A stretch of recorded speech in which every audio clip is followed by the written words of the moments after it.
Welcome to Sand City Sports. Yes, Wednesday edition. Sand City in the building. Let's go around and see how we're doing this evening.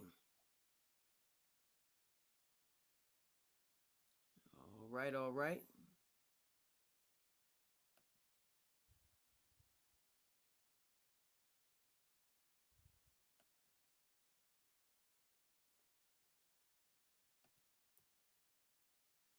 Twitter is good. All right. Let's keep going.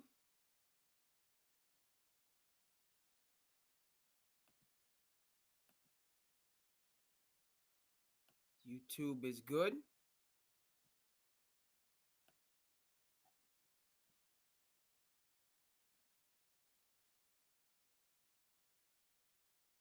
Twitch is good. All right, we're good.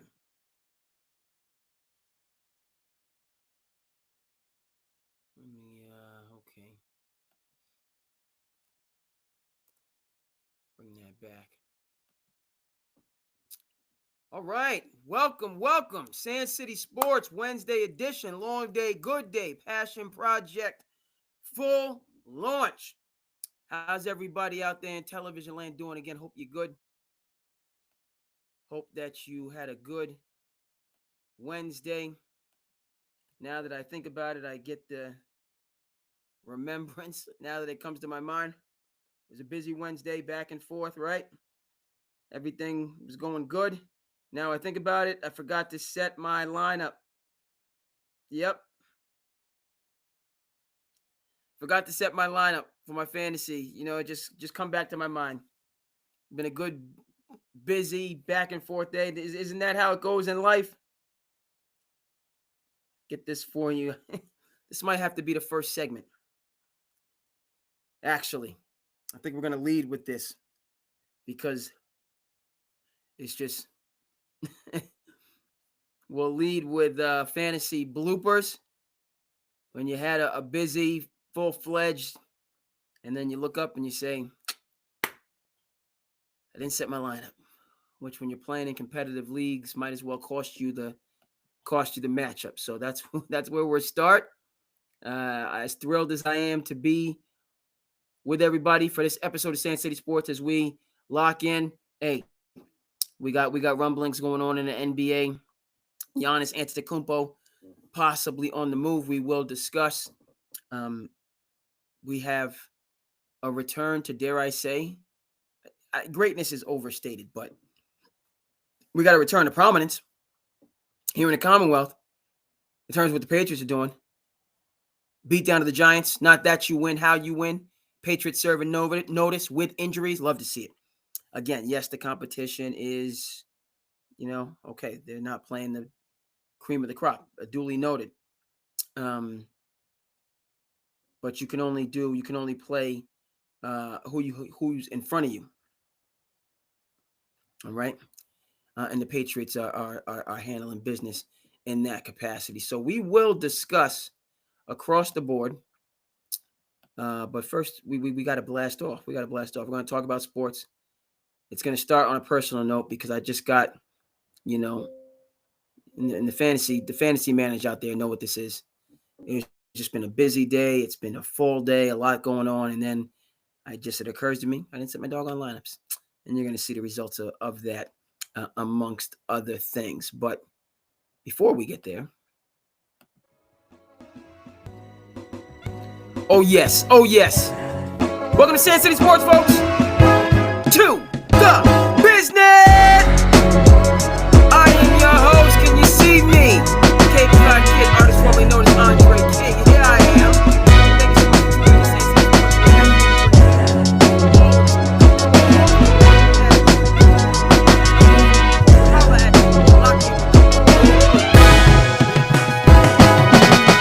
Boom. Yes, sir. Sand City Sports. How you living?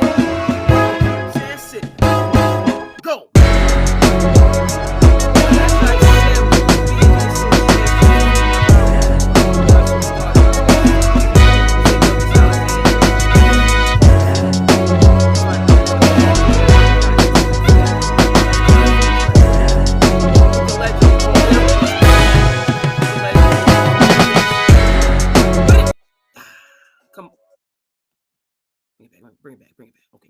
back. Bring the seating back. Yeah, we're gonna touch on all of it. Go around the world in the NFL. Have to talk about the AFC North and what is transpiring with them. So we have a lot. We have a lot to dive into. But we're gonna start with the slice of life, and please, folks, just let me know how you're feeling, how you're living, because we're getting into it all. But as soon as this episode jumps off, I'm thrilled. You know, I cross the T's, I dot the I's, make sure everything is correct. And then I say to myself, you know what?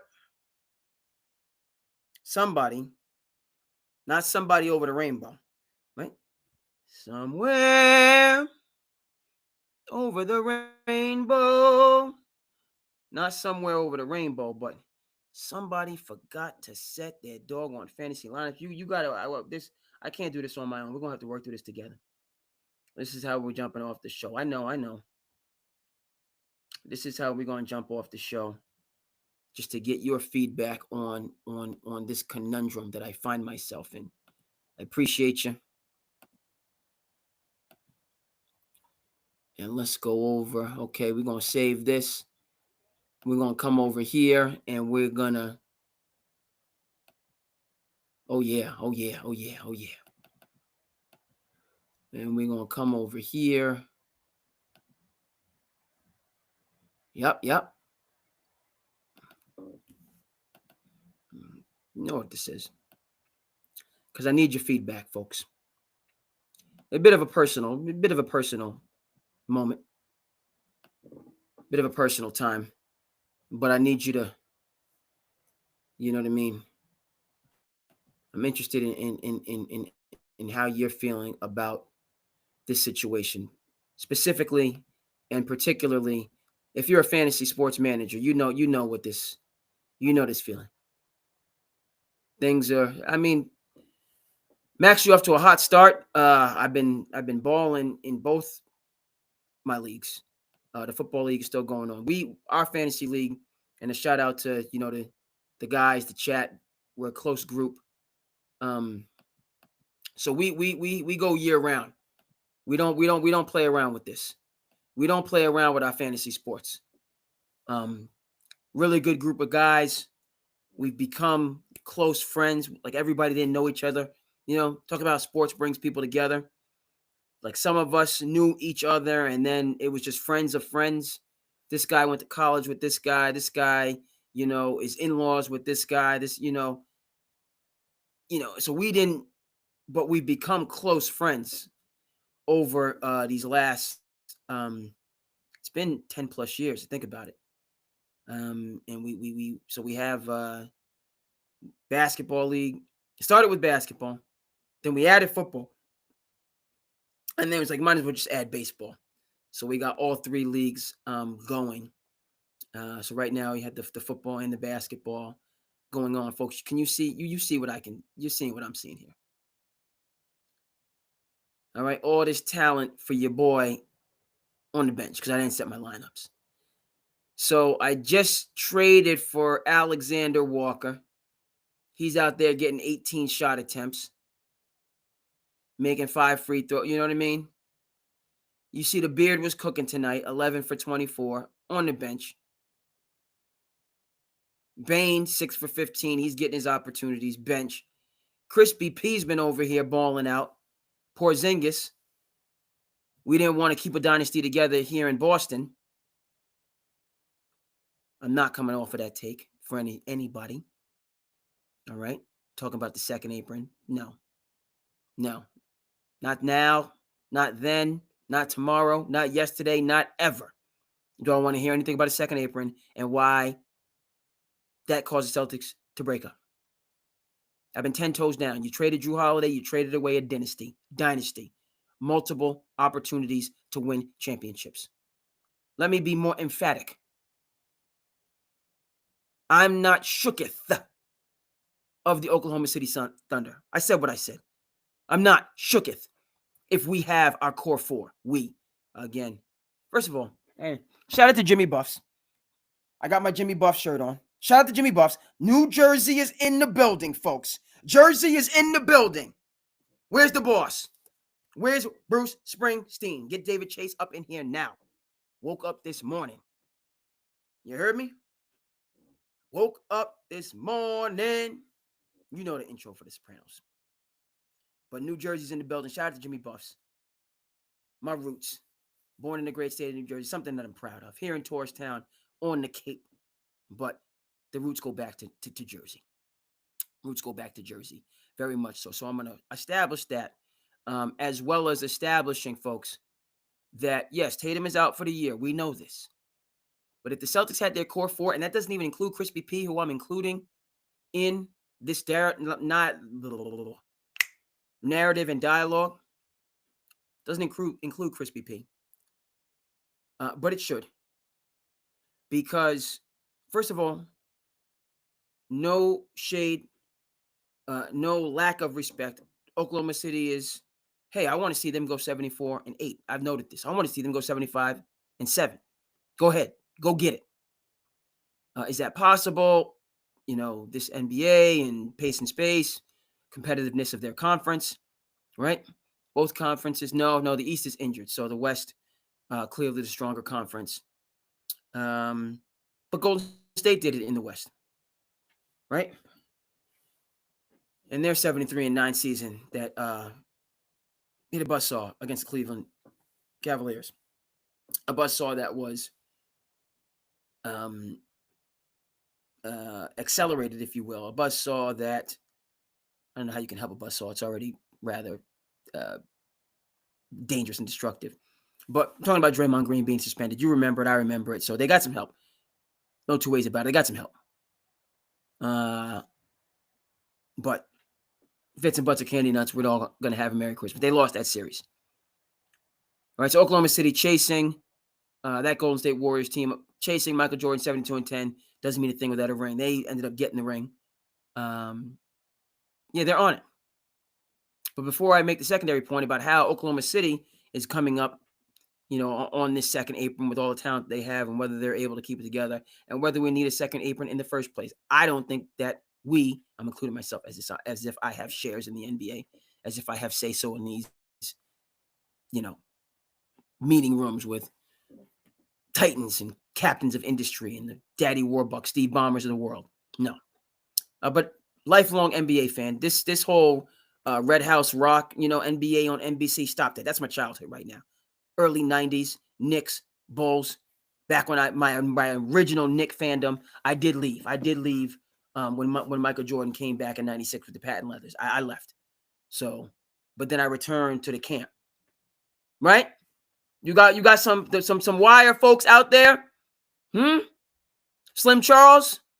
We talking what? Season 3? No. Season 2. Season 2 of The Wire. Cuddy from the Cut. For my Wire people out there. You know, he's inside, you know, and then he comes back and is trying to find his way. Right? And Slim Charles, you know, he went back. This is for my Wire people out there. The Wire folks know what I'm talking about. If you don't watch The Wire, kind of, what the heck? But I got to get my Wire references. But then, you know, Cuddy, he was trying to find himself, and that he eventually did, but he had to go through his ups and downs. So he came back and he wanted to be with Avon's crew. And Slim Charles, what did he say? He got in his cell phone and says, hey, you know, tell Avon Soldier has returned to the camp. Tell him Soldier has returned to the camp. Enough said. Shout out to David Simon. Shout out to The Wire. Shout out to All the Pieces Matter, the book about The Wire. Shout out to Way Down in the Hole, the podcast about The Wire. Van Latham, Jamel Hill. Go ahead and get you some greatness. Go ahead and get. We're not playing hate. We congratulate all the Pieces Matter, which I haven't read. I'm not going to try to act like I did. I have not read that, but it was referenced in Way Down in the Hole. Van Latham, Jamel Hill, Out of This World. Okay, we're not playing hate. We congratulate. You want to talk about greatness? Talking Sopranos. Michael Imperioli, Steve Sharippa. Go get some of that too. My picks for the 2 greatest TV shows of all time. Wire, Sopranos, 1, 2. Breaking Bad, 3. Holla at me with your takes. Holla at me. Let me know. Okay, we coming back to the Celtics. Some Charles said, tell Avon Soldier has returned to the camp. I returned to the Knicks camp when they brought a true general. One Mr. Tom Thibodeau, my coach. When he came to town, that's when I returned full A. I was gone for a minute. I left during the MJ patent leather years. Listen, I'm not even mad at that. Obviously, I'm not mad at it because I left. You might be mad at it, but here's what I have to say. Listen, the patent leathers in 96, I had to leave. I had to go. I'm sorry. I'm sorry, but I'm not sorry. The greatest basketball shoe of all time. Arguably the greatest sneaker of all time, the patent leather. And you know I'm talking about the black and reds. The originals that came out was the white and black, but the black and red patent leathers, greatest shoe of all time. Period, end of story. And no two ways about it. So when MJ came back in 96, and Knicks was fading in 96 because they missed their opportunity in 94 with Hakeem the Dream, and they could have got back in 95, but Reggie wasn't having it. And then Orlando wasn't having it. Yeah. So I'm not CP the franchise. I'm not. I haven't been there through the rocky years. I returned when prosperity returned, based on Tom Thibodeau, my coach, elite coach, championship coach, did him dirty in New York. I'm not going to dive into that because we're talking about fantasy. We're talking about being done dirty, folks. You can see how my fantasy lineup is looking, just crazy. And I have no problem, putting the information out there. It is what it is. This has to be discussed when you have these or my talent on the bench like this. It's just, come on.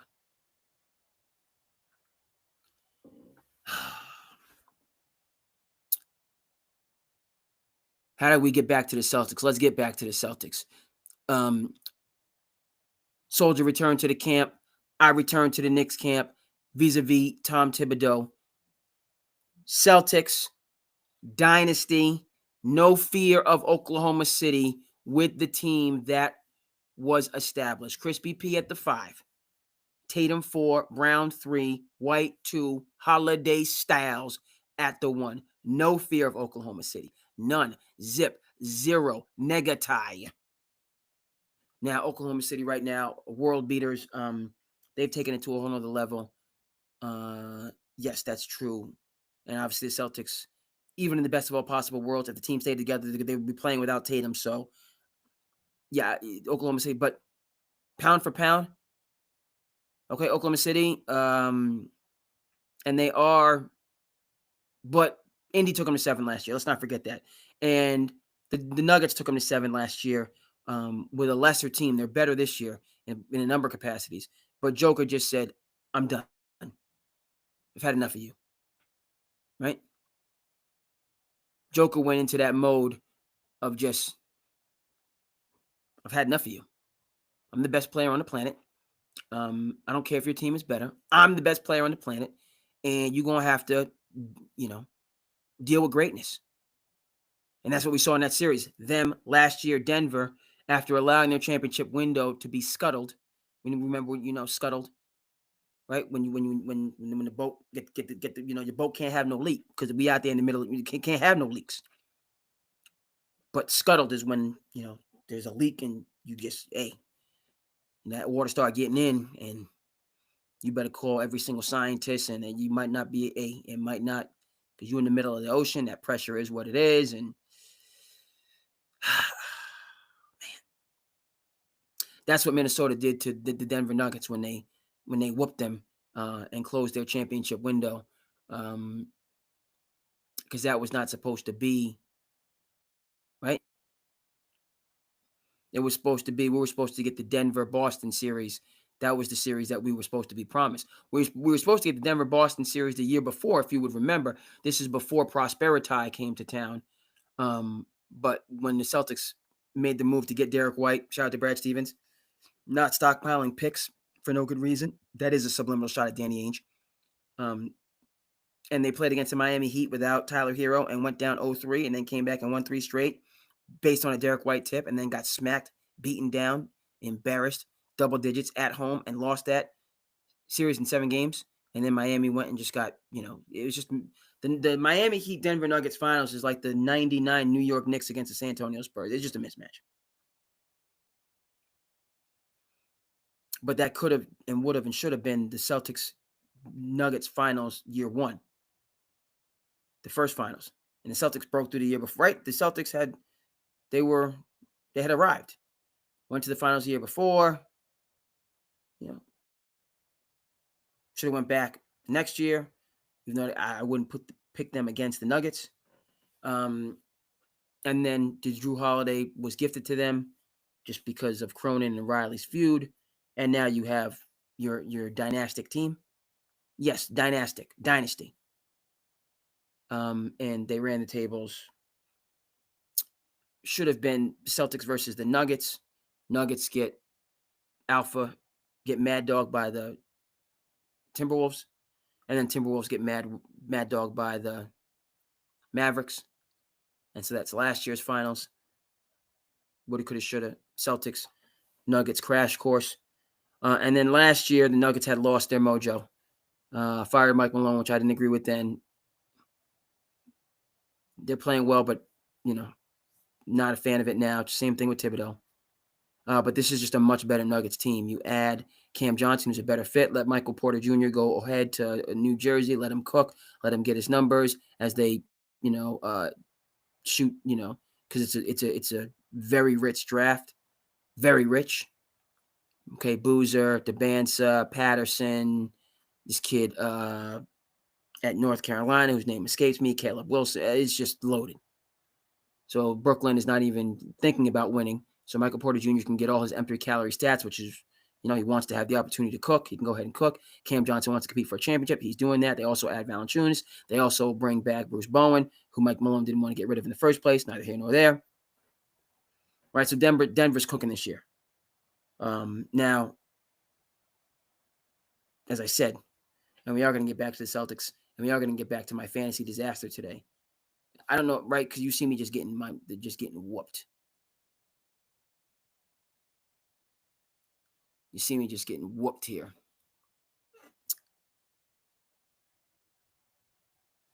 And in this matchup, can't do anything about it.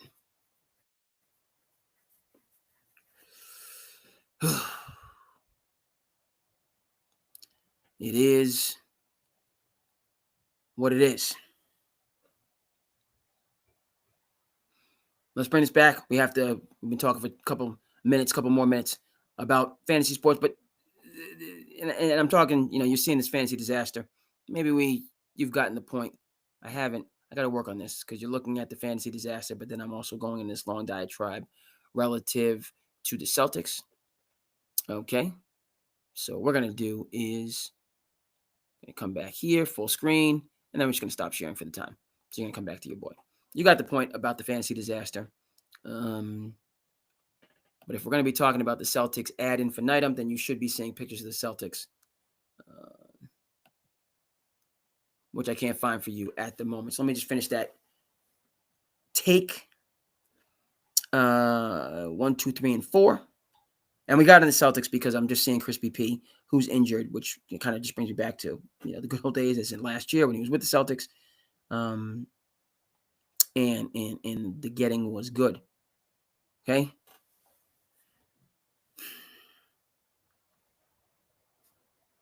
Right. Oklahoma City is going to stay together. Not because that's a good song, a soulful song of Quentin Tarantino fame. Let's stay together. Loving you wet. See, I can't get the word, but you know what I'm talking about. That's a good song. So Oklahoma City is going to stay together. They're staying together. Chet, Shai Gilgeous, Jalen Williams, iHeart. They're going to stay together. Right? Why? For the same reason that, and I'm still saying even though they hurt my heart, my New York Knicks are going to stay together. Right? Because this team, guys will say they'll do to Patrick Mahomes. Winners want to win. Okay? The Chiefs are declining, right? It's going to be interesting now as Patrick Mahomes, and you may think I'm being presumptuous. It is what it is. The Chiefs are declining. We've had this conversation. We'll continue to have it. They're declining. So Nick Wright, wherever he is out there in the universe, doing things on a much larger and more sophisticated scale, He's mad at the thought. That's fine. They're declining. The fascinating thing about the Chiefs conversation now is, can Patrick Mahomes go into the valley as Tom Brady did for a decade and come back out swinging? Can my homeboy go into the valley for a decade and come back swinging? All right, but we need some art as I finish this take real quick. Goodness gracious. Just a quick aside. A couple other storylines, so on and forth. Let me just, I think I might have.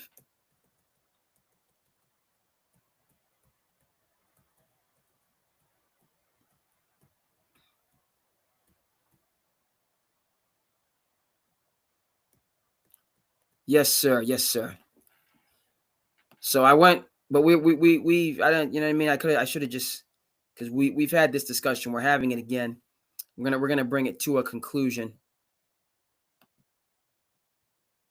Could have just went 1 and 2, right? Because we've been on this. And the Celtics giving away, right? Celtics could have done what the Knicks did. Mikal Bridges, Jalen Brunson, right? You're not going for that max to give the team the flexibility to get under the second apron and do what needs to be done. Never mind what's going on in the NBA in terms of the scandal, in terms of players being paid outside of the salary cap, which in and of itself, why do you have a salary cap if you're just going to allow players to be paid outside of it? Years past, David Stern, these things were addressed differently rather than being swept under the rug. Okay, now maybe that's a shot, that's snark, that's snide, that's passive aggressive. Let me just kind of, the intrepid, tremendous and outstanding reporting of a one Mr. Pablo Torre, yep. And Pablo Torre finds out.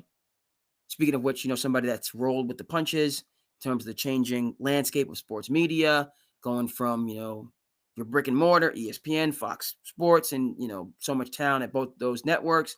And, a lot of that talent has found different platforms, vehicles, venues to express themselves, their labor power. Pablo Torre is at the top of that list in terms of navigating it and doing it well and still having a major impact, but doing it, as they say, not in a shy way, doing it, shout out to Frank Sinatra, my way.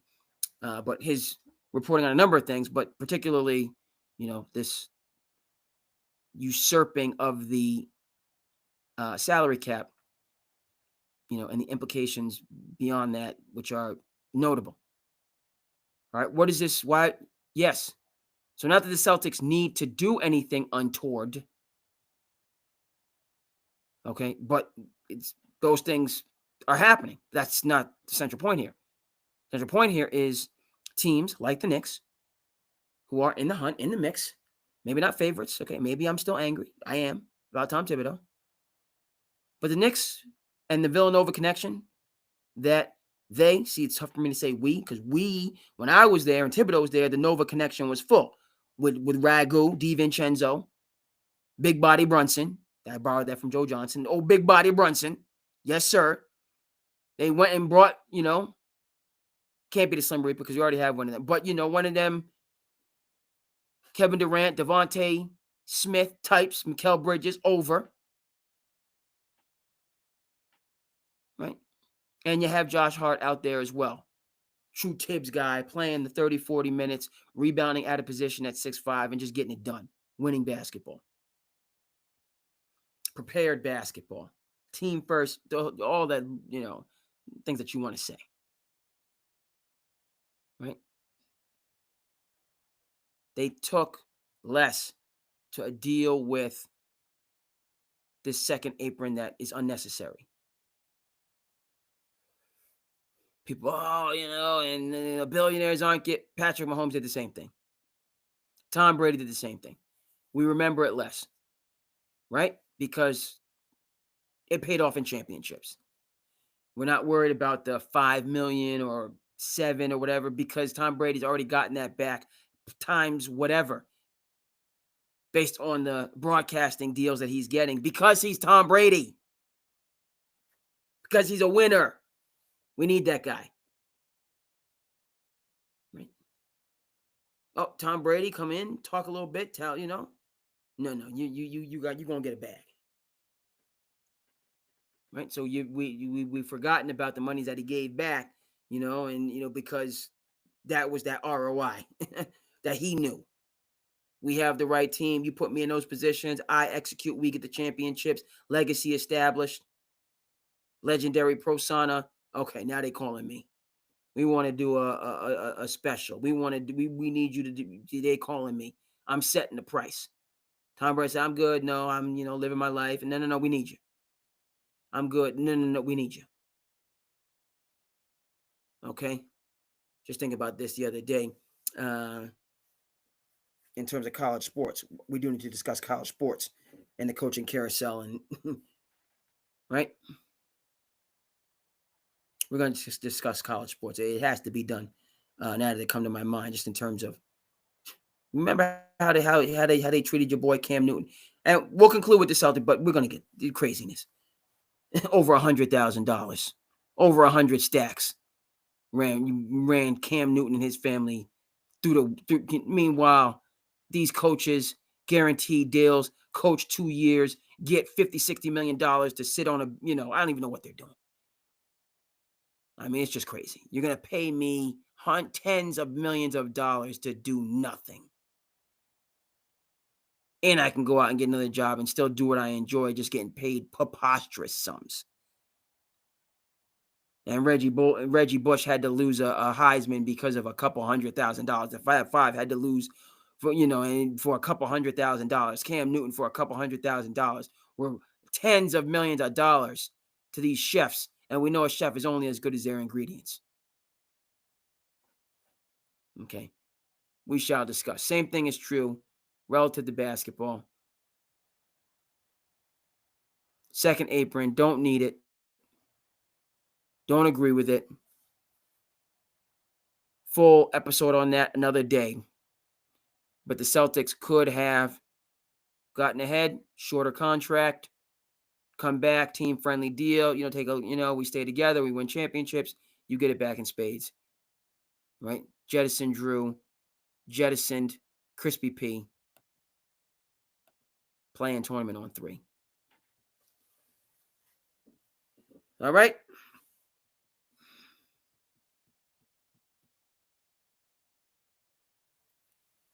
Play in on 3. Yes, sir. Yes, sir.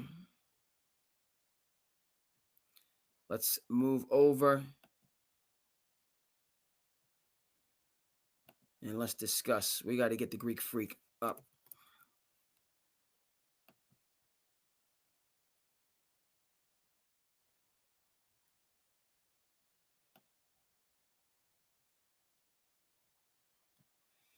He's at a crossroads.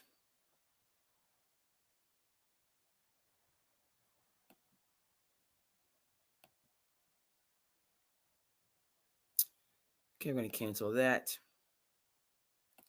Let's get Giannis before the people. What in the Sam Hill is going on?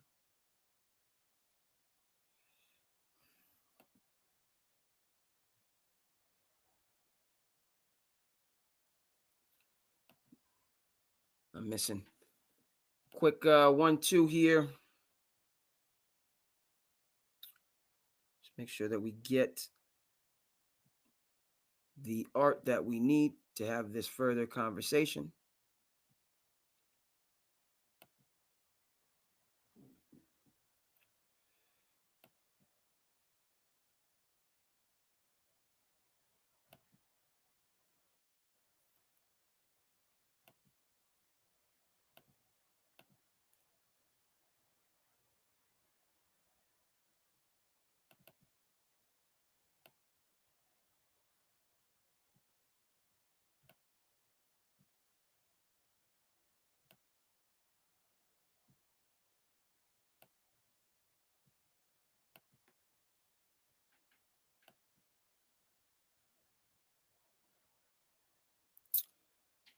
And let's move forward.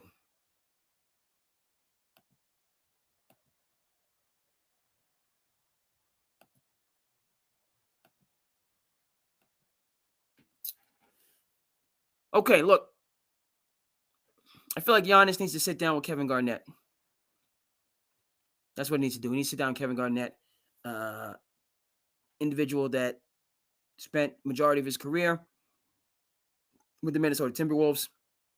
His prime years, talking about 04 Kevin Garnett, the really 1 year when he had the opportunity to break through when they brought in Sam Cassell, who would end up reconnecting with him with the Celtics. Had Sam Cassell at the 1. I believe they had Wally Szczerbiak at the 2. Have to go and look at that 04 team. But broke through the Western Conference Finals. Remember Sam Cassell getting hurt and not being there, and then them not retaining Sam Cassell for one reason or another, and that was it. That was really the 1 year KG had to really go for it with Minnesota. Now, again, had things, history been different, because the Milwaukee Bucks did draft Ray Allen. So never mind in 2008, we could have had this in 1997, KG and Ray Allen. By the way, 2 gentlemen from South Kakalaki, right?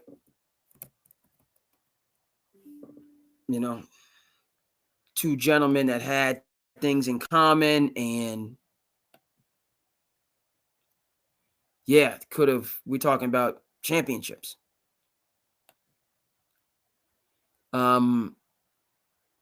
But traded for Stephon Marbury. He and KG had the relationship. They're together for 1 year, and then Marbury bounces, and they never get equal value, and the rest is history. Okay, so just a quick reference, 04 Timberwolves, right?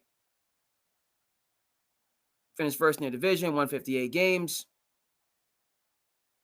Shout out to Flip Saunders, Kevin McHale, GM. Okay, and they lose to the Los Angeles Lakers at the tail end of their dynasty, going for a four-peat on the team that imploded against itself, right?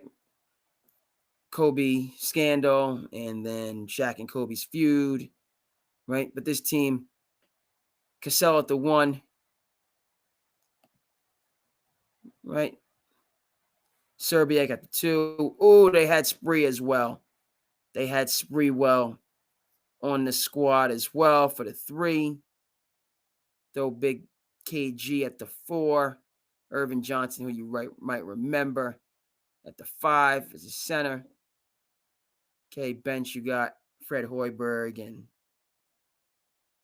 a couple others. Gary Trent. Bench, okay, Michael Olowokandi of the 1999 NBA draft. Number 1 pick in the 99, or was it 98? I believe Olowokandi was the number 1 pick when Paul Pierce draft.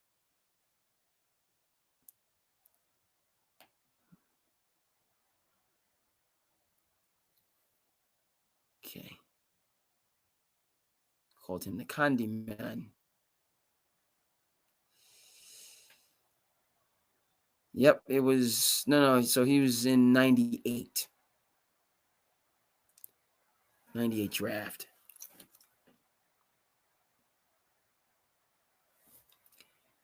Didn't work out. Back to Giannis, folks.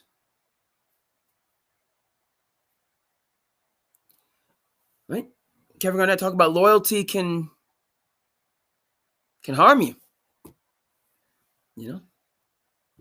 Feels good, and I'm doing it the hard way. But the ship has sailed on the Bucks. Period. Shouldn't have traded Jrue Holiday. Should have stayed, done it the Steelers way, and just stayed consistent with what you're doing.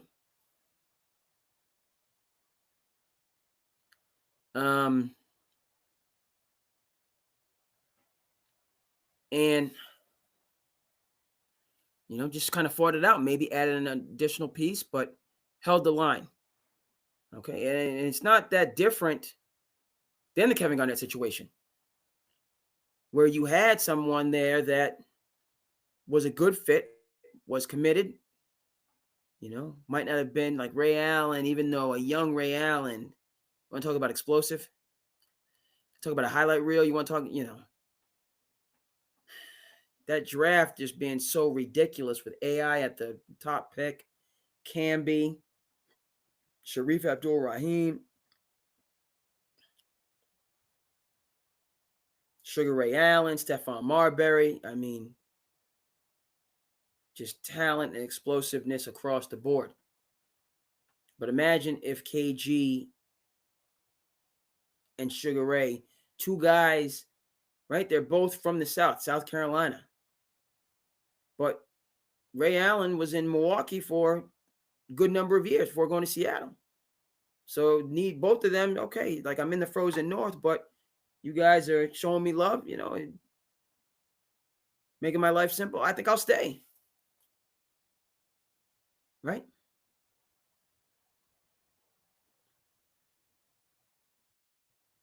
Coulda, woulda, shoulda. That can't prove a negative. What is it in history? You can't prove a false positive, something, however you frame it. But I can see that flourishing. And we know that the moves the Bucks made, bringing in Jrue Holiday, that did flourish vis-a-vis a championship.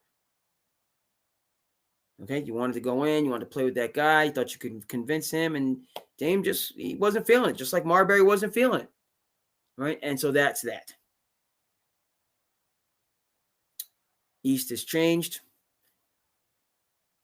New teams, young Lions, Detroits of the world, the Orlandos of the world, the ATLs of the world, right? Then the teams that are constructed to win now. Think about the Knicks. Celtics are not in that conversation anymore.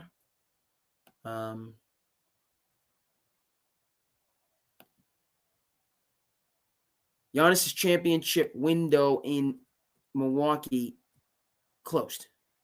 So the Celtics Celtics championship window closed. I said what I said, 10 toes down. Other teams, forget about it. The Raptors, they're young.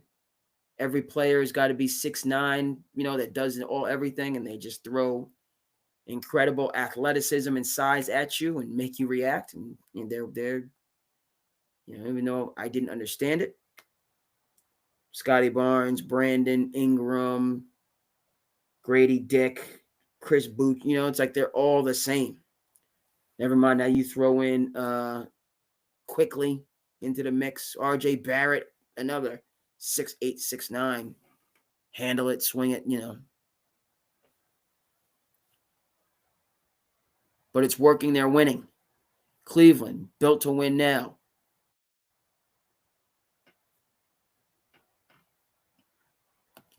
It's over for the Bucks, championship-wise. It's been over.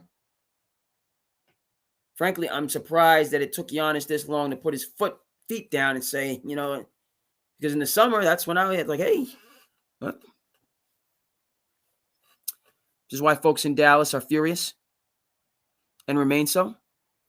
Because you're looking at a situation where you could have traded a Luka for a Giannis. And there we go. Would Luka want to be in Milwaukee? Absolutely not. But if you're determined to get rid of Luka and you got a chance to get Giannis, then enough said. Folks in Toronto convinced Kawhi for a year. Then he had to hit the road, but they got a championship. Luka's not getting a championship in Milwaukee with the team as constituted. That's not the point. The point is, if I want equal value and I'm the Mavs, then this is a deal that I make. And you're not even concerned if you're the Mavs that Luka's in Milwaukee and he might not be happy there. You're just worried about getting Giannis.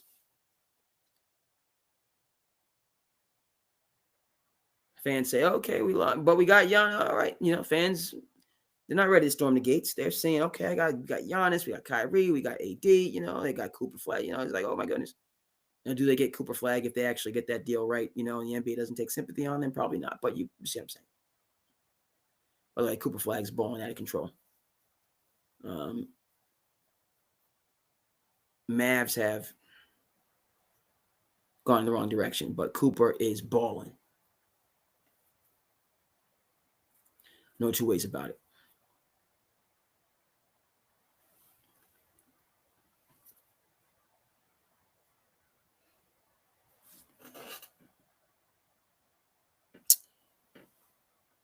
The Giannis sweepstakes, right? Let the games begin. Don't see him pulling the trigger and coming out publicly and being like, look, I just, this, so, you just kind of, things just drift, right? Nobody admits anything, but you just kind of slowly begin to part company and move in opposite directions, right? So, as they say, real trades happen in silence. We didn't see the Paul George trade. Jerry West saw it all along. Oklahoma City saw it all along because they ended up getting Shai Gilgeous-Alexander and that arsenal of picks that they still have. But we knew about that deal when it happened. And then a millisecond before. So that's how I see Giannis and this possible purported change of scenery happening. Just, both sides are weighing their options and considering, right? We say that, and then you get the Shams bomb. Woj is, doing his NIL thing for his alma mater. That's what Woj is doing. But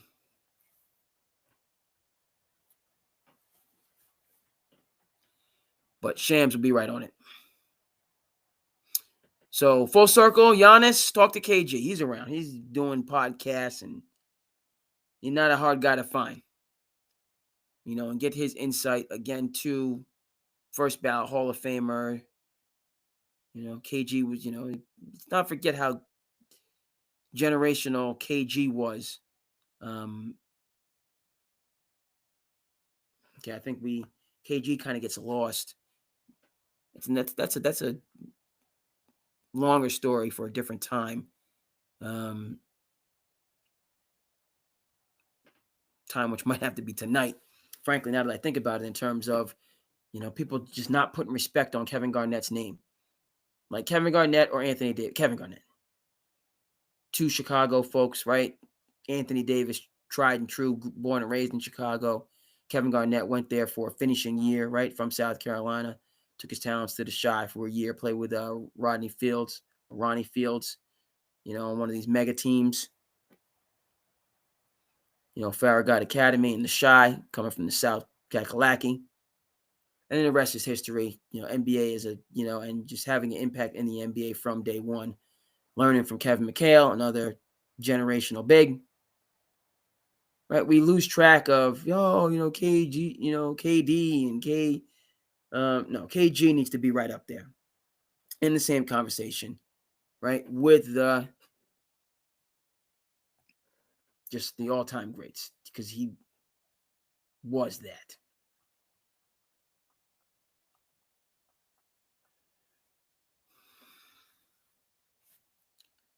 Okay.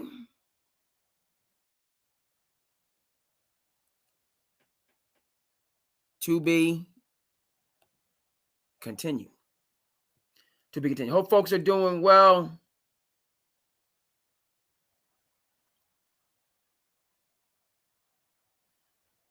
Yes, sir. We got to keep this moving and grooving. Started off a little bit of a personal point, but talking about my fantasy team being down, not setting my lineups.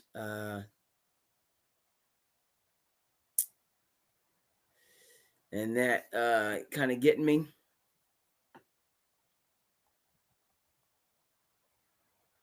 And now just going a little bit of dead air and confusion here. But did want to, got a couple things that are just on my Just want to talk a little bit of a legacy piece real quick. Perspective wise, we'll connect this over to Giannis. Just talking about legacy. And then a quick trip over into the NFL, but we got to get this squared away. But I saw this today, and I said to myself, we must discuss, because I've noted this before. We're taking a stroll back. I know I referenced Kevin McHale, but we're going to take a look at those dynastic. That's the word that I use to describe the Boston Celtics, and I'm not coming off. We're going to take a look at the dynastic Boston Celtics team of the in the 80s, right? Larry Legend, so on and forth. We are going to discuss. So let's get that. And then I hope, we'll do that. Switch gears into some slice of life.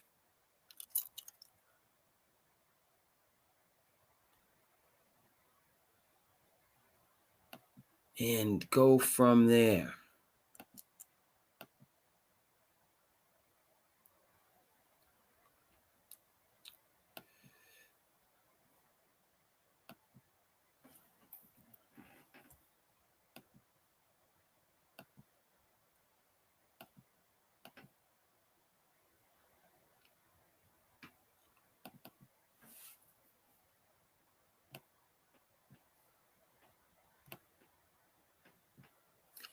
All right, folks.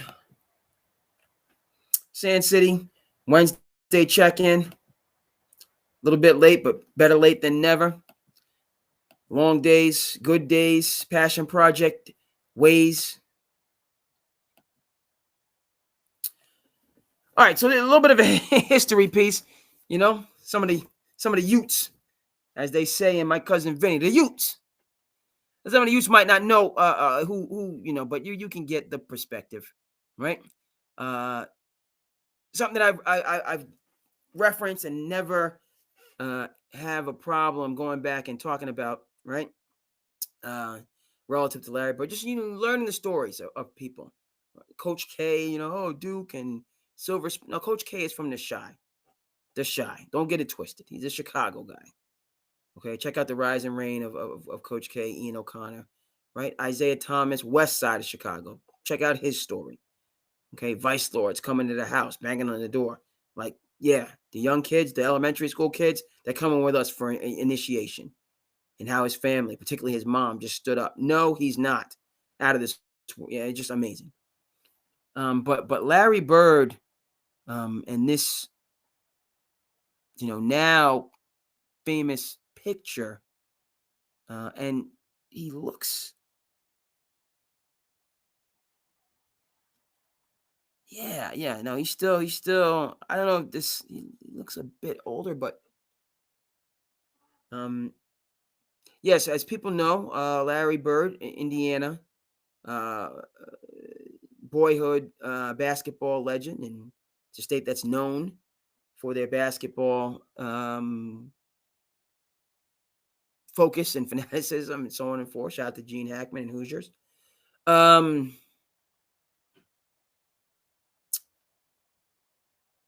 Larry Bird, his family had, difficulties.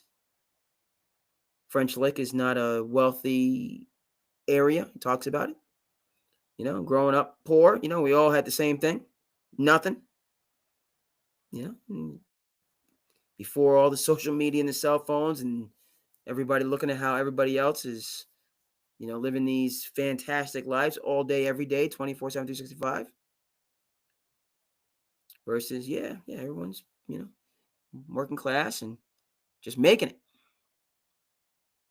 Okay. Now, again, just the background, challenges growing up in his formative years. Gets the scholarship from Bobby Knight. Going to go. It makes sense. Boyhood legend, going to Indiana, play for the Hoosiers. But because, right, great coach, Coach Reeves, Coach Shanahan, I forget, this is Uncle Shay. I'm going to treat you all fairly. I'm not treating you all the same. I'm going to treat you all fairly. I'm not treating you all the same. Red Auerbach, Bill Russell, like he's not practicing today. He being Bill Russell, he's not practicing. He's reading the paper. The rest of you guys, you're practicing today. I'm going to treat you all fairly. I'm not treating you the same. Right? So that's something that Coach Knight was not able to do in the case of Larry Bird. Interesting to think going back coaches are always going to learn, right? Because the same guy that could not coach Larry Bird very much could coach a young star from North Carolina by the name of Michael Jordan. And that, relationship was seamless. And the United States did go on to the gold in '84. Soviet Union didn't participate, Cold War days. But they would have gotten smacked by that team anyway, because they had a young Michael Jordan, a.k.a. greatest of all time. Right? So Bobby Knight, he learned from missing the greatness of Larry Bird. Or maybe, I just, you don't, something like this doesn't happen. You pass on Larry Bird as the coach of Indiana, then he takes Indiana State, a team that has not been heard from since Larry Bird left, to a national championship. So he takes Indiana State to a national championship, but he couldn't take Indiana to a national championship. Stop. It's not the point of this picture. We're going around the edges here. Larry Bird, boyhood legend, goes to play for Indiana. It doesn't work out, and he says, "You know something? I'm done. Don't need you. Don't need this. But you're one of the top basketball players in the country, bar none. Yeah, that might be true. I'm done. Put my foot down, and that's it." Larry will get... See what I'm saying? Man talked about his upbringing and said we all had the same thing. Nothing. Okay? You're throwing money and influence and prestige and all the rest, and think that I'm supposed to be, as great Martin Luther King said, later on in his life, when some of the luster had been lost relative to Dr. King, but he was still out there advocating for poor and working class people. And in one particular interview, they, well, if you say this, are they going to take away your funding and you're not going to be allowed to do this, that, and the third? Dr. King took a step back, took a, breath and thought about, he said, "You don't know me. You don't know me." And, yeah. He was,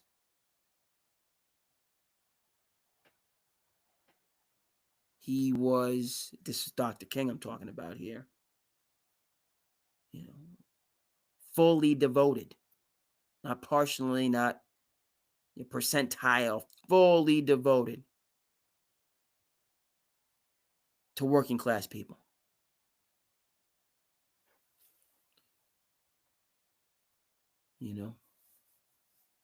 Minorities who had been cast to the outskirts of American society, fully devoted. You don't know me. I'm telling you what it is.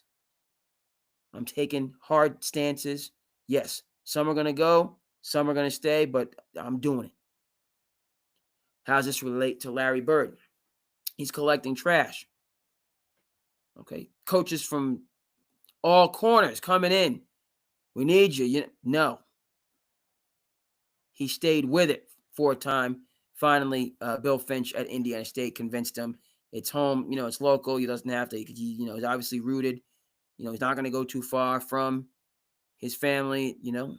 But when Larry Bird got this job, he says, you were happy to have a job. Didn't see himself as a garbage man. You're happy to have a job. Be able to put some food on your plate. Roof over your head. You're happy to have a job.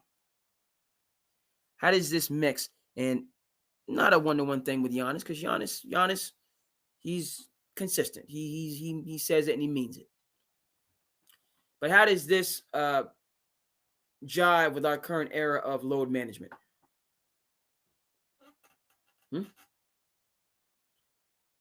How's Larry Bird here willing to be a garbage man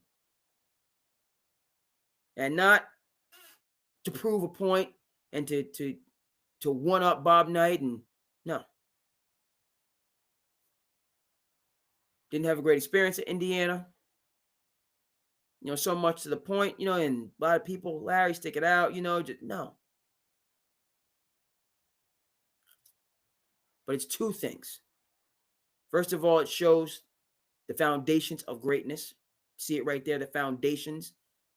A supernova talent-wise, willing to pick up trash and do what he had to do to put food on the table.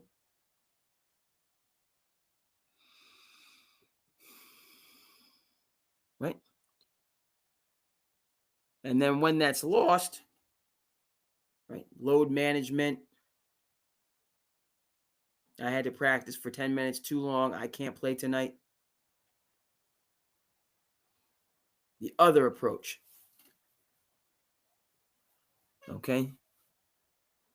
Appreciative versus entitled. So, hey. Those guys that's willing to go that extra mile, no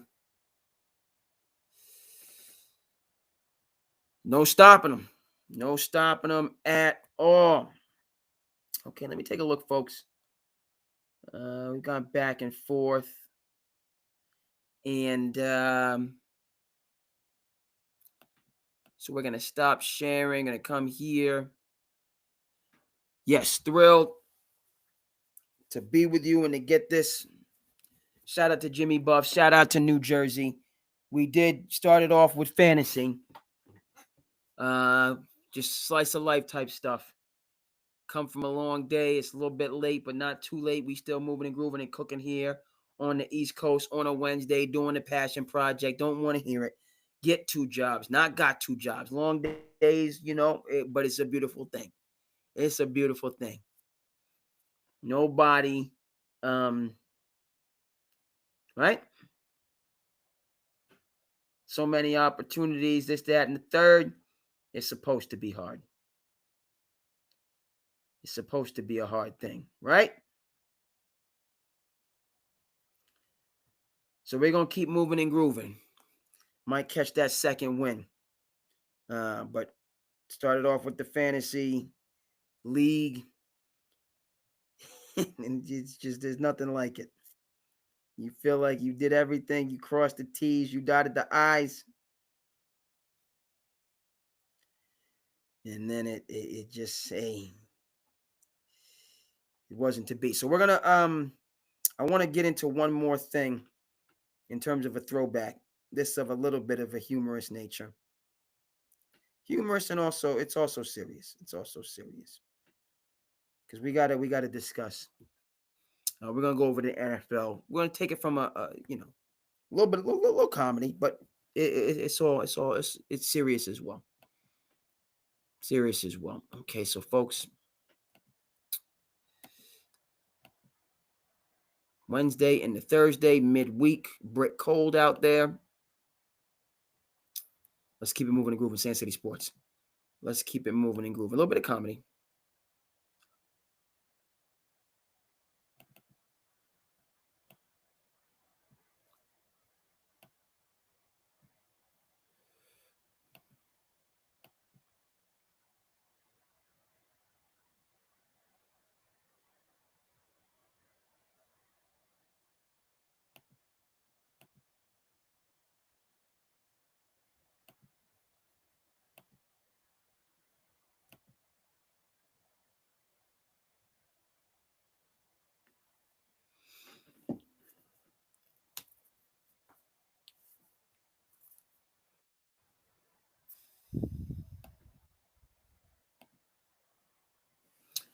Huh?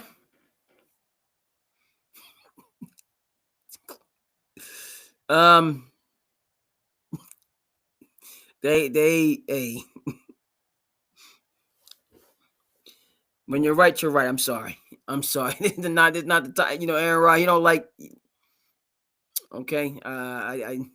If word does get out that San City had it looking like this, I can just, not that I'm, he's on the McAfee show, so I don't know. I don't know if we would have taken any type of request from San City Sports, but folks, I just.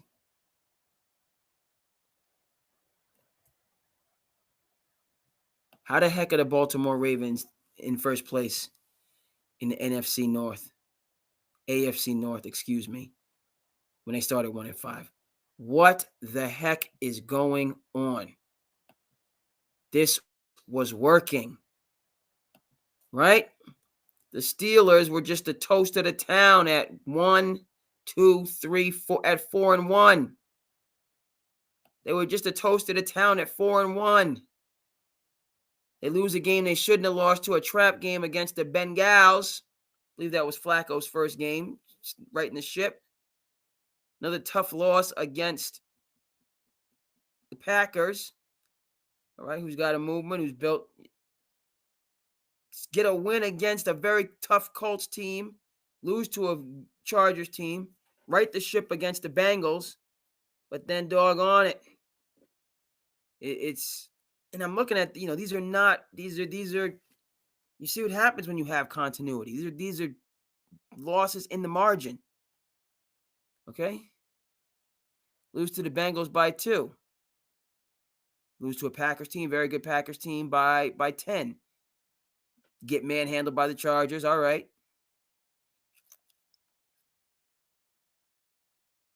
Excuse me. Lose close to the Bears, and then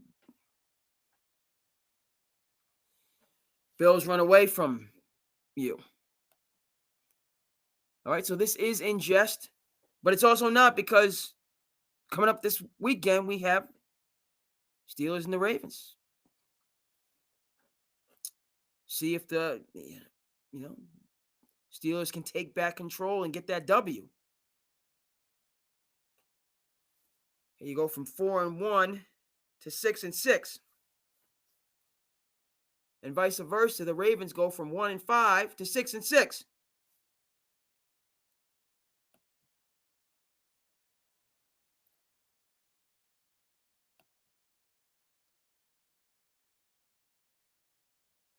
So,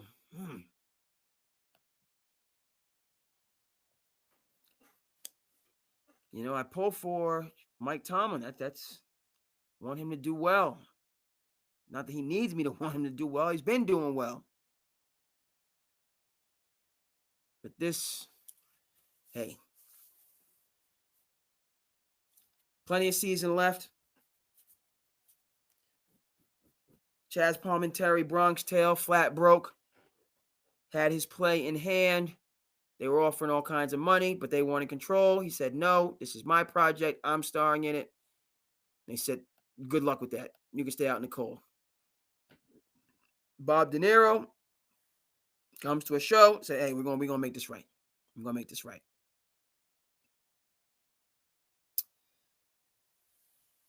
So that's, Steelers are the Steelers. So they're gonna have ups, they're gonna have downs, they're gonna stay the course. Period in the story. But these two ships again are moving in completely different directions. Opposite.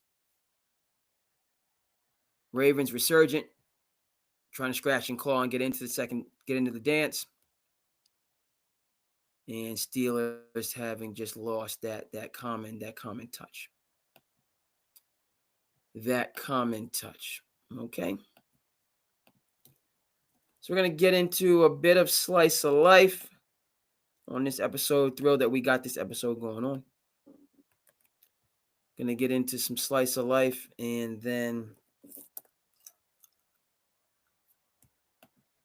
go from there.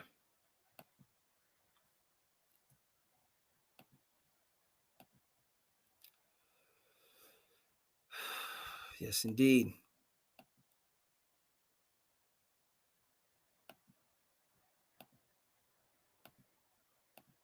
And I got Giannis without giving up Jalen Johnson or Daniels or even Reese Shea. Could they keep their team, which has this really cool identity right now, without Trey? You're keeping JJ and getting Giannis. It would be Trae Young or Porzingis, who's an expiring. They have that Bucks pick, 2027. The worst of Bucks or New Orleans first. They have all their own first, so they can put together 4 firsts, Trae Young, the Porzingis expiring. We'll take Kuzma back. Kuzma will be the tax of the Giannis trade. For the Bucks, it's like, hey, Trae Young, fun guy to have in your team. He's got 2 years left on his deal. Then the Bucks are just raising the white flag and saying we are now a franchise that knows we're not going to compete for titles, but we can keep fans coming. And I mean, yes, if you can center a package around Trae Young and get Giannis, you have to do it. San Antonio is the wild card. That's the one.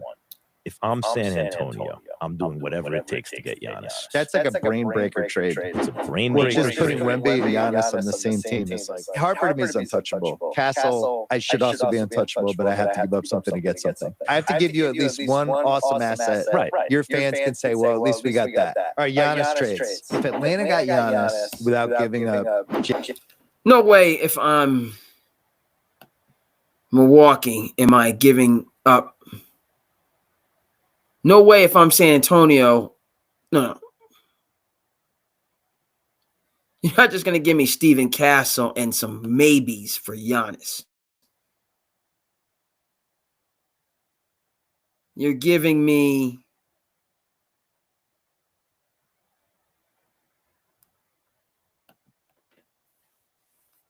you can't see me here. I'm getting Castle. I'm getting De'Aaron Fox, right? Like you might want to keep Harper, but you're giving up 2 of the 4 Fantastic Four. We can say 4 horsemen. We'll go with Fantastic Four. That you have. Atlanta, okay, I see you. All right. See if we have any more hoop stuff.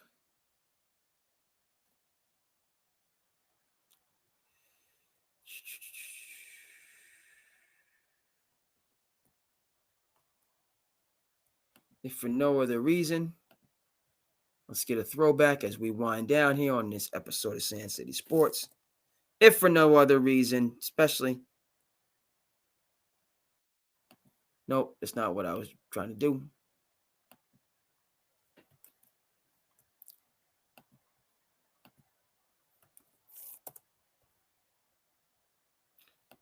There are rejections, and then there's what Kenyon. Kenyon Martin did to Lloyd Price.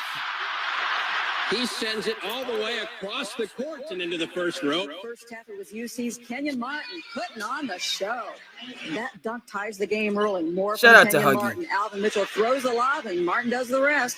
Bearcats lead by 3 at the half. Second half, Huggins. UNLV trying to come back, but Martin says, get that out of here. Then Marion with the putback, but Kenyon Martin sends it the other way. Kenyon Martin blocks that shot, and Kelly Wise tries. That's thrown away. Martin after Marcus Moody and redirects that. Not going through, but Martin put it home. DePaul trying to get something going. They don't. Martin does swat. He was swatting all night long. There was another one. And you know what? He was scoring too. Watch on the follow. Kenyon Martin, big night. And how about this? Yeah. Blocked and just wrapped up. He was putting on a show. Martin with the steal, running the floor, and Jamski. His night, his game. From Patterson, unchallenged underneath. And coming up, folks, his 10th block. Ties a school record. Running the floor, following the play, gives it up. Then, watch this, rebound, boom. Kenyon Martin was all over the place. Kenyon Martin's on the boards. Kenyon Martin's hitting the jumper. Kenyon Martin's on the wing. Kenyon Martin's at the top of the key. We can't stop Kenyon Martin. We can't stop him. Second half, more Martin. He had 24 in the first half. Second half, off the glass. On the turnaround. Gets the roll, and then look out. He's on the loose. At this point, Coach Green can't bear to watch. Martin had a career-high 33 points. There are rejections, and then there's what Kenyon Martin did to Lloyd And then Price. there, shout out to Kenyon Martin. Shout out to Gills Arena. Dominant physical presence.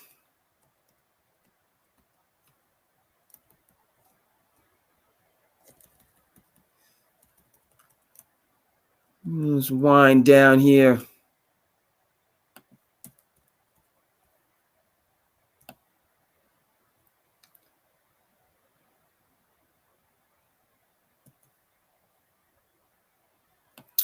Two football clips.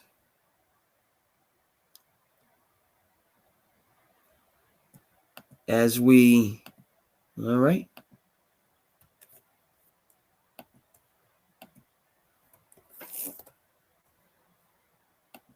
Abdul Carter wouldn't get a fourth-round pick if you tried to trade him right now. I noticed on the first series of the game that the guy that wanted LT's number, Abdul Carter out of Penn State, was again on the sideline. And the facts are, according to the people that cover the Giants, that the reason he once again did not start for the New York Giants was because once again he missed meetings. And if that's the guy that Joe Schoen wanted to tie his career to as a general manager, that's all the evidence you need that Joe Schoen is not very good at picking either good people or certainly good players. So here's a guy that has 1.5 sacks all year. Yes. Is a discipline problem. He is. Doesn't go to meetings. Yeah. Falls asleep apparently. Well, that's all and all that included. stuff, That's all right? included, yeah. Okay. And isn't very good when he does get on the field. So if you're another team out there and the Giants are like, who wants Abdul Carter? No one's raising their hand on that. I think you get a second for him. I'll give you a fourth-round pick for Abdul Carter, nothing more. And get this, the Giants would take it. Abdul Carter wouldn't get a fourth-round pick if you... Shout out to Carton. Carton Show. I rock with that. Fox Sports. Strong take.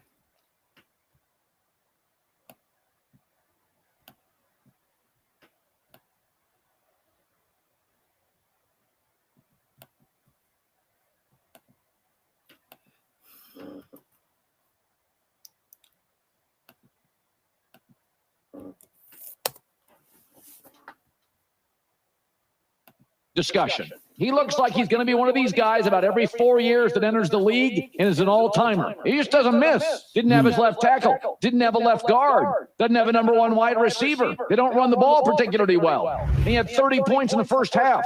This is one of those guys that checks all the boxes. He's getting better every week. He is on pace to be the greatest quarterback on first down in the history of the game. Vrabel's a more player-friendly version of Belichick, and Drake May is a more mobile version of Brady. You get an all-timer about every 4 or 5 years. I think we found one. Drake May, it's a different discussion. He looks like he's going to be one of these guys about every 4 years that enters the league.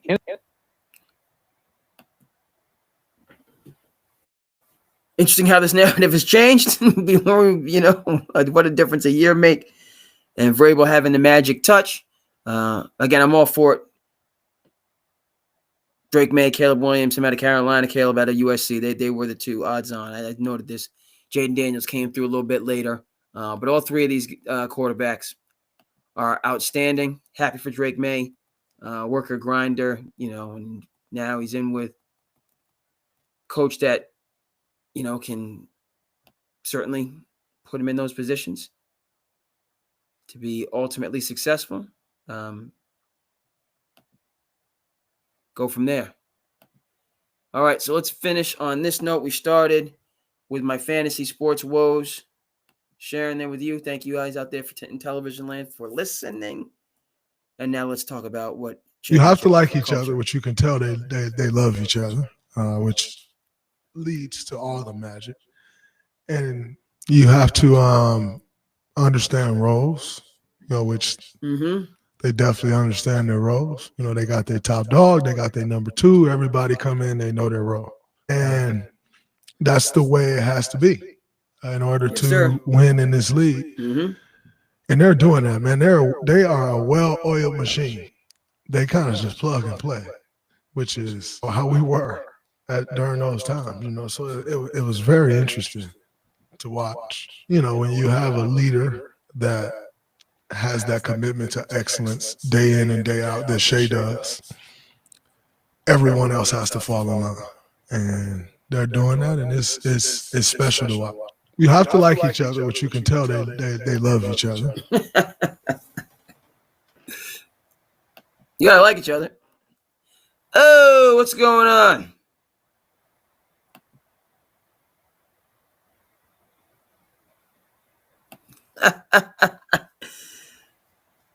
Chris in the building. What is up? Thanks for checking in.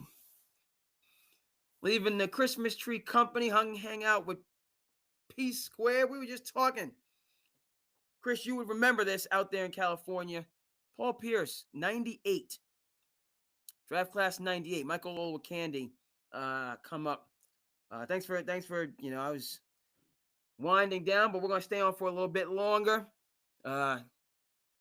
Just to kind of appreciate this quick check-in. Chris, by the way, you can bounce. You got to do what you got to do. But we're looking at Paul Pierce, 98. Michael Olowokandi, right? Michael Olowokandi, number 1 pick in that draft.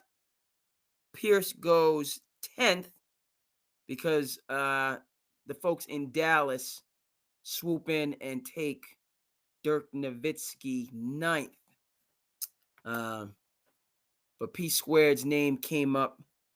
We were looking actually, and we can bring this back up because, all right, so Chris is heading home. All right, well, you got to drive first. That's number 1, but maybe you'll just, just question here and there. Safety first. Imagine, what is it? Not 10 o'clock, so you still got traffic. People moving and grooving. In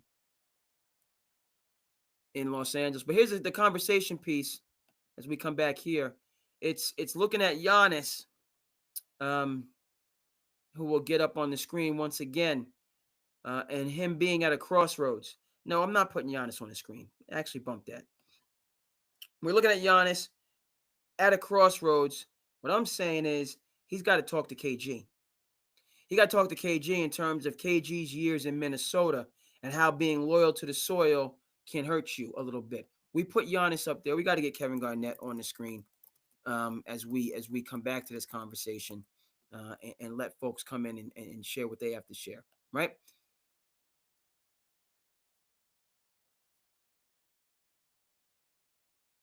Folks, Sand City, we done got us. We was winding down. Sand City got the second win. Because we need to get feedback on this in terms of perspective. Okay? Point that was made. Giannis, now, okay, he's looking to get to his next destination. Okay, folks. And I'm repeating myself, but Chris, KG or AD? You already know it's KG, right? Duncan's a different category. I got to put Duncan above KG. It's just Duncan was a different category. Malone, different category, second all time in scoring and so on and forth. But I feel like KG's not getting his respect in the all-time conversation. I feel like a lot of, Kevin Durant and Kevin Garnett is every bit.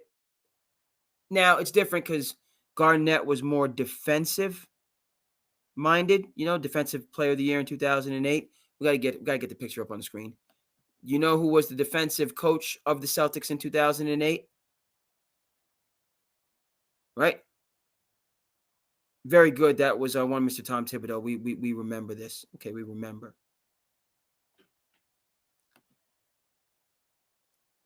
Yes. Let's get this. Hold on. Let me see if this image will corroborate.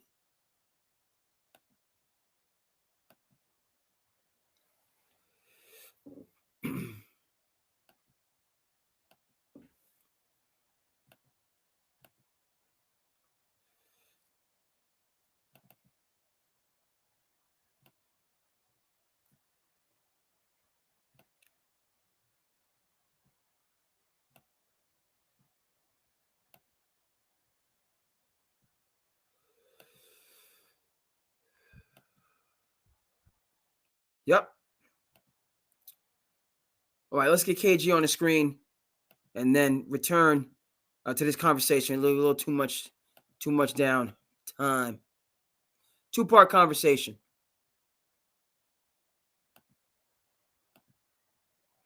Right? How did the loyalty hurt KG? Okay, who only had the one opportunity. I'm repeating myself, but it is what it is here. Only had the one opportunity to really break through.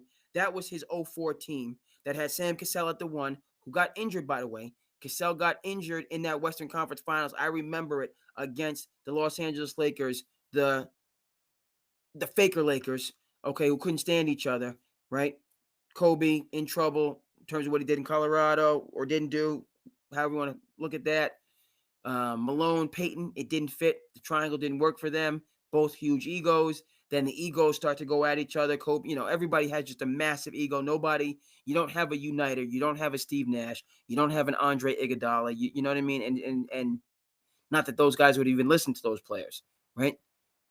Right? Just four different silos of my way. Shaq doing it my way. Kobe doing it my way. Malone doing it my way. Peyton doing it my way. Right?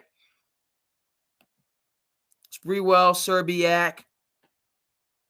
Okay? That was when KG had pieces to work with. Right? Loses to the Lakers in the Western Conference Finals. When was his next opportunity to win a championship? Right? And this goes all the way back to the 96 draft and taking Marbury instead of Ray Allen. Okay? If Ray Allen comes to Minnesota in 1996, how many championships does KG win? If he can grow with Ray Allen. Okay? Multiple. If KG and Ray Allen develop together in Milwaukee instead of Ray Allen being over, and by the way, Ray Allen's teams in Minnesota in Milwaukee, we haven't forgotten about this, folks. Bill Simmons, who's doing his thing with the Ringer and doing his thing in a big way. As much as folks want to talk about the 2002 Western Conference Finals and some questionable calls against the Kings, which is all very true. Let's go back to, this is in 2002, 2001, Philadelphia 76ers against the Milwaukee Bucks, Game 7. Some questionable calls there. All right, so that we can get our Philadelphia versus LA NBA Finals. But that Milwaukee team, right? I believe it was Sam Cassell at the 1, Ray Allen at the 2, Glenn Big Dog Robinson at the 3, Tim Thomas off the bench, the pride of Newark at the 4. 2001 Milwaukee Bucks team was filthy. Pound for pound talent. And a lot of guys who did the same types of things. Glenn Robinson, scorer. Ray Allen, scorer. Sam Cassell, scorer. Got to confirm that Sam Cassell was on that 2001 Bucks team. Believe he was. Believe Cassell was, with George Karl as the coach. Just loaded. But weren't able to break through against the Sixers in 01, questionable calls notwithstanding. And then just never could break through. Okay? Now take Ray Allen, who's loyal to that team in Milwaukee. That wasn't really a great fit for him because, right, he couldn't really showcase, and they all kind of did the same thing. So it was kind of like a my turn, your turn situation. And none of those guys were great defenders. So now you put Ray Allen, who is just a light out certified bucket. People always talk about who's a bucket. Ray Allen's a bucket. Now you put Ray Allen with KG and let them grow together. What do we have? Championships. That's what you have. But that wasn't. So what is he dealing with? Terrell, like Brandon? he always had just decent, like Wally Serbiak. Yeah, Wally is a nice player. He's exactly that, a nice player. He's a good player. He's not a second option on a championship team. Okay? All his years in the Frozen North, Kevin Garnett had 1 year to go get it. It's not that different than Carmelo Anthony in Denver. And, Joe Dumars losing his mind and breaking up. Joe Dumars didn't lose his mind, by the way. It stands to reason that he has lost his mind in terms of the disaster that is the New Orleans Pelicans right now. Different conversation. I'm all in on Joe Dumars going all in to get Derek Queen, not just because he's on my fantasy team. Chris started this episode. I had to just kind of make it clear.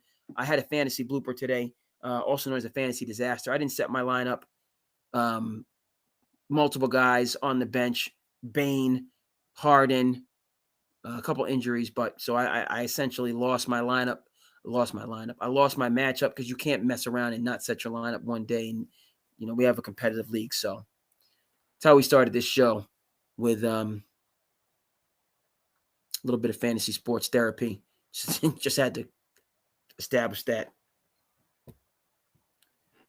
Okay, we're going to get back to Kevin Garnett. We're going to get back to Giannis. Yes, man's making, and this just goes to his, what great players have. Chris, did you came in a little bit late. Going to have to get your takes. We're going to have to connect this conversation back to Larry Bird, who we were discussing his time in Indiana once he left the University of Indiana and was working as a garbage man. We'll come back to that. Interested in your thoughts. Kevin Garnett is the reason we had a lockout in 99. The lockout, which essentially ended Michael Jordan's time with the Chicago Bulls. Because thoughts? We'll pivot over to Chris Paul. And this strange situation with the Clippers. It's like 3 seconds ago he said this is going to be my last season, and now the Clippers and he are parting ways, which is odd.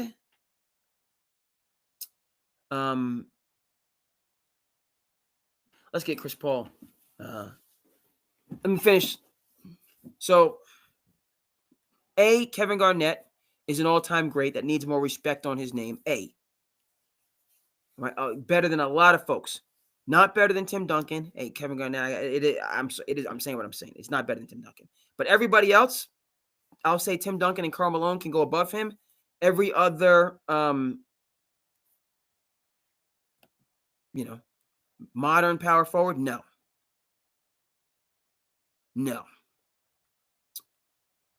Okay, let's get CP3 up on the screen, and then so respect to KG, we got to discuss the current things that are going on. Of course, it's Sand City Sports by for the fans.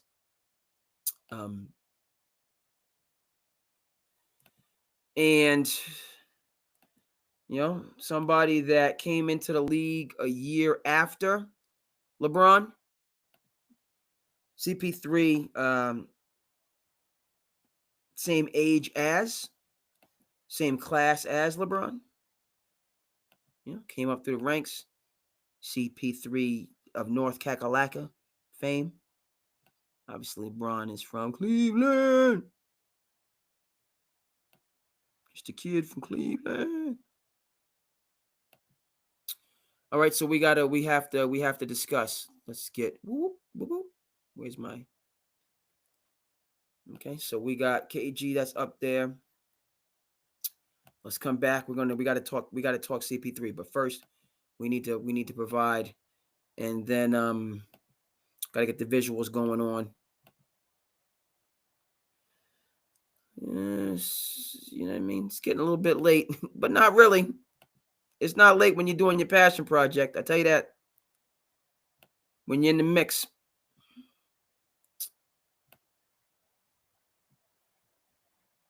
Spend your day doing what you have to do. You can have a couple minutes to do what you want to do. Let's get the shot right. All right. And head. So look, the CP3 situation, I'm just going to start. The Clippers are in free fall. That's what I'm starting. I don't know, when's the last time we saw the Clippers in the basement? They're down there in the depths with the Utah Jazzes of the world, with the New Orleans Pelicans of the world. Right? They're out of the play-in last I checked, and we can confirm this.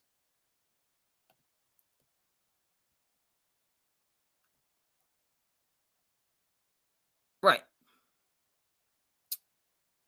They're out of the playoffs with the third worst record behind Sacramento, which jettisoned a elite coach. Nah, I can't give Mike Brown elite, but a very good coach. They just, so New Orleans gets rid of Mike Brown, and then you bring in the lackluster, unmotivated players from the Chicago Bulls that brought down that organization. And then what do you expect? Right? So the Kings are a dumpster fire, a self-imposed dumpster fire. Pelicans have no idea who they are. Should have gotten rid of Zion Williamson a long time ago. Okay, building around a player that's doesn't play. Don't know what you're thinking. And the Clippers are right just a couple games ahead of them. Okay, so look, situation with CP3 is unfortunate. All I'm saying is,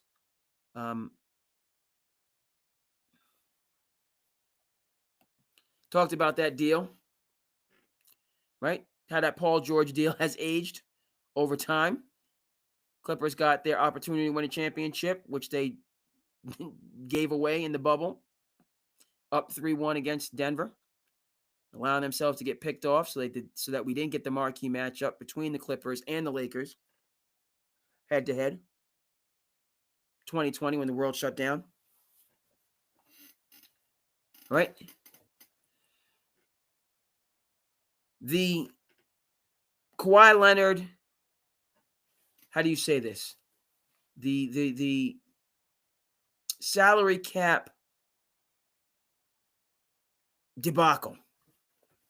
Okay? Usurping, however you want to say it. Okay? That, which, by the way, the league kind of brushed under the rug and kept it moving, and all of a sudden became forgetful. Anytime you got really smart people, this is happening to you out there, folks, that all of a sudden, I can't remember. Take a step back. What did we learn from Rounders? Shout out to Matt Damon. Okay, even though he didn't write that film, we know he wrote Good Will Hunting. But shout out to Matt Damon. I had a Matt Damon reference at my meeting tonight, which is always Matt Damon's one of my guys. Okay, one of my, dare I say, one of my heroes. Not necessarily up there with the Ken Burns, because everybody can't be Ken Burns. But he's in the conversation. Why? He wrote Good Will Hunting. Didn't sit around waiting for somebody else to write his role. He wrote his own doggone role. Okay, and the rest is history from there. But Rounders, you should know Rounders out there. Really good late 90s film. Matt Damon, Ed Norton, John Malkovich, Tony. Hold on, was Tony Saragusa? No, Tony Saragusa was not in the Rounders. He was in 25th Hour. Spike Lee, a Spike Lee joint. But what we learn in Rounders is, look, man, if you can't spot the sucker in your first 15 minutes at the table, then guess what? You are the sucker. Okay? Can't spot the sucker 15 minutes at the table, then you are the sucker. Okay? Clippers, they didn't get suckered on the Paul George deal. We're not going to put it in that context because they had a chance to win a championship, which they didn't do. had a chance to win a championship in the bubble, and then, Kawhi and Paul George might as well have been Grant Hill and Tim Duncan. Never played together on the same, because Grant Hill's unfortunate injury. The situation with CP3. You had, right? The NBA don't want no smoke with Steve Ballmer. Richest owner in team sports, and they don't want no smoke with him. All right.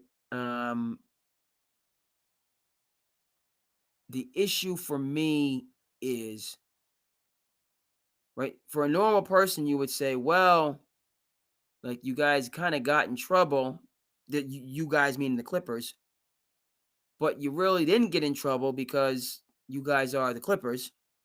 So what's the big deal, right? The big deal is a person like Steve Ballmer, who is pound for pound one of the richest people walking the planet, who's a good owner. That's kind of a bland or good owner, right? He's an innovative owner.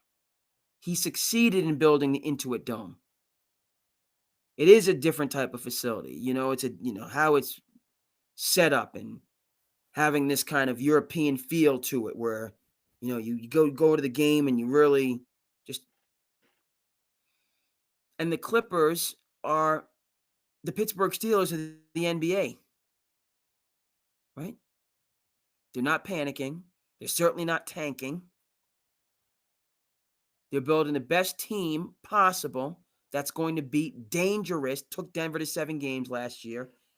Miraculous Kawhi Leonard actually played. That's going to be dangerous come playoff time, okay?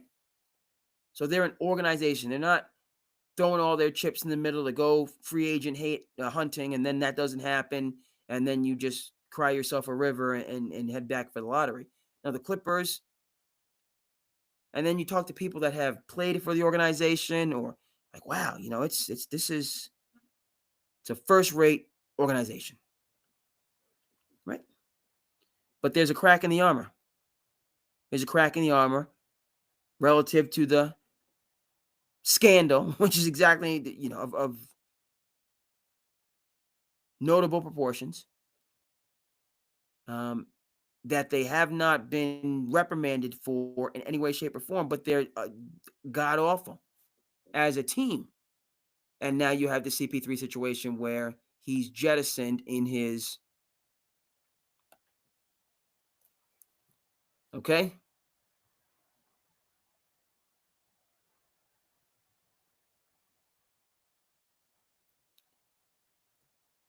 All right? We're seeing that the decision's not mutual.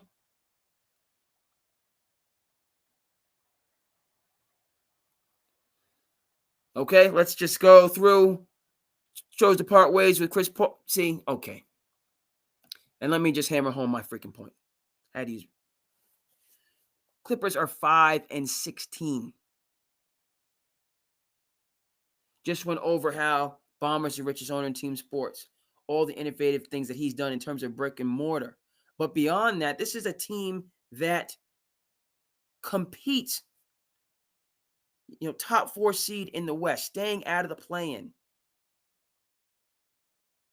Okay? Having a team of, former stars, aging stars, but still very capable. And when they buy in, lock in on team and process, right? So you have a James Harden and you have a Norman Powell and, right? Older, Zubac, who's been there and just gotten progressively better and minds his business, but they're a good collection of players. They're not a great collection. They're not a great team. They're a good collection of players. So a team like that's less talented, but more together, right? You're winning on your culture. You're winning on consistency. And then you get embarrassed in the papers like you did, where you don't have answers, okay? That's my issue. That's not my issue. That's my take on the Clippers right now, where they were not treated. And I keep reiterating this because other instances, and we go back to Minnesota with David Stern, he's clobbering that team, their leader, and then just, hey, get mad. What are you going to do? I'm taking the draft picks. I'm finding you out the wazoo. What are you going to do? You better take this L and make sure that it never happens again. That's what you're going to do. That's how David Stern, you know what I mean? Giving them some, no.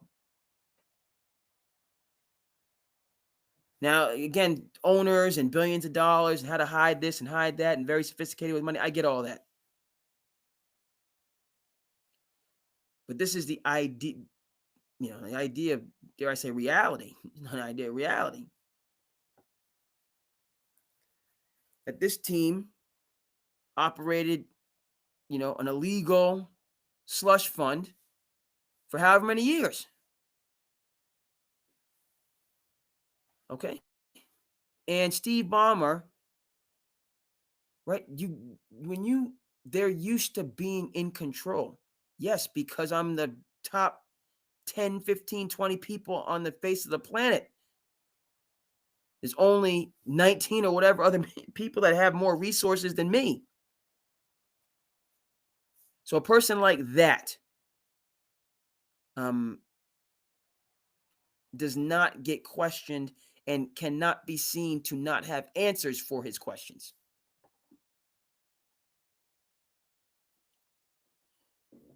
Right?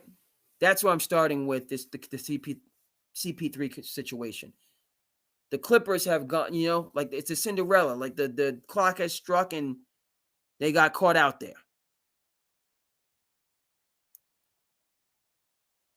And when you're used to just having, right, well-oiled machine, then you throw some monkey wrenches in there, it can spiral fast, which it's doing. So let's come back to this situation, Clippers chose to part ways with Paul after a dismal, right, a 5-16 start. That right there.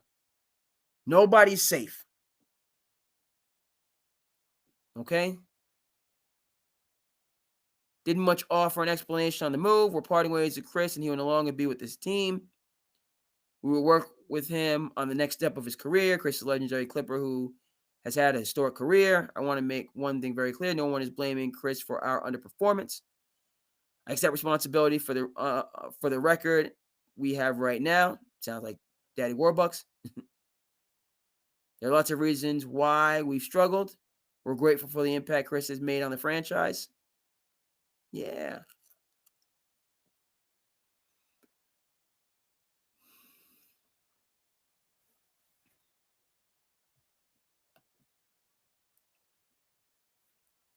I'm not sure what Chris Paul and his supportive role on the Clippers has to do with them being awful.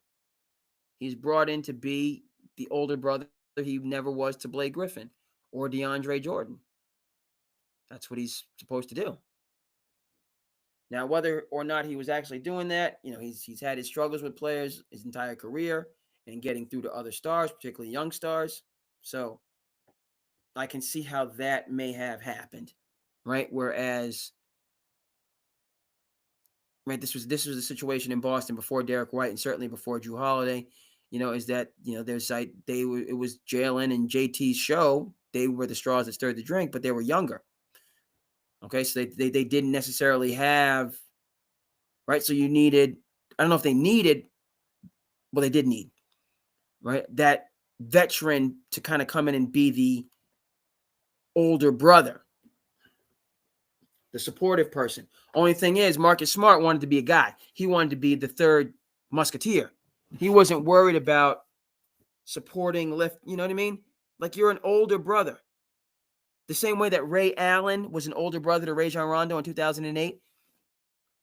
If we will remember, when the Celtics caught lightning in the bottom, won that championship, and the Detroit Pistons were the established team waiting for them, and the Celtics had to give up everything, including the kitchen sink, to get Kevin Garnett. So there was concerns about the bench, but then, as you saw there, and players want to go on that one-year rodeo to win a championship, so they replenished the bench. with, draft pick guys and then just guys that wanted to come in. James Posey wanted to come in and, be a hired hand. Sam Cassell come in and be a hired hand, build up the culture. Here's the thing back to CP3 though. Okay. And, CP3, it's like you got to take that step back and just be a guy on the team and just support and encourage folks. Now, yes, has that exacting, almost Oscar Robertson-like personality where, like, it has to be a certain way. You're going to do this. You're going to do that. But you know what? You know who's not hearing that? I told you who wasn't hearing it in the past. Blake, DeAndre Jordan, others. This new wave of load management, and they're not hearing none of that. Right? They're not looking for, right? Shout out to Leon Poe. Big Baby Davis. Eddie House of ASU fame.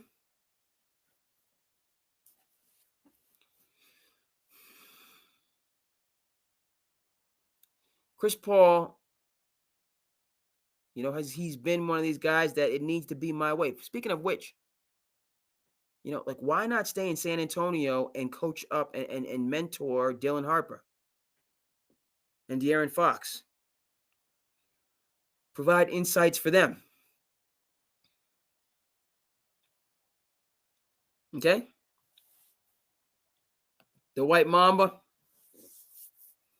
Shout out to the 2008 Celtics.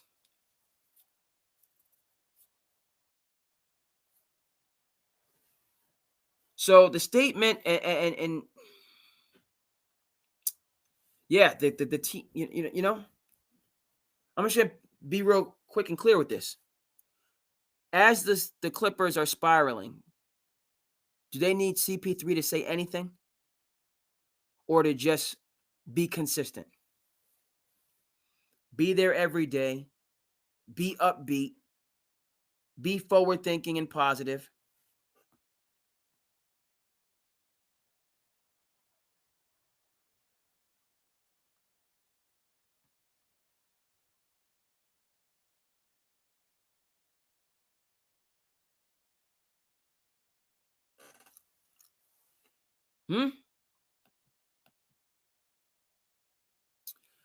That's what I should, folks, let me know.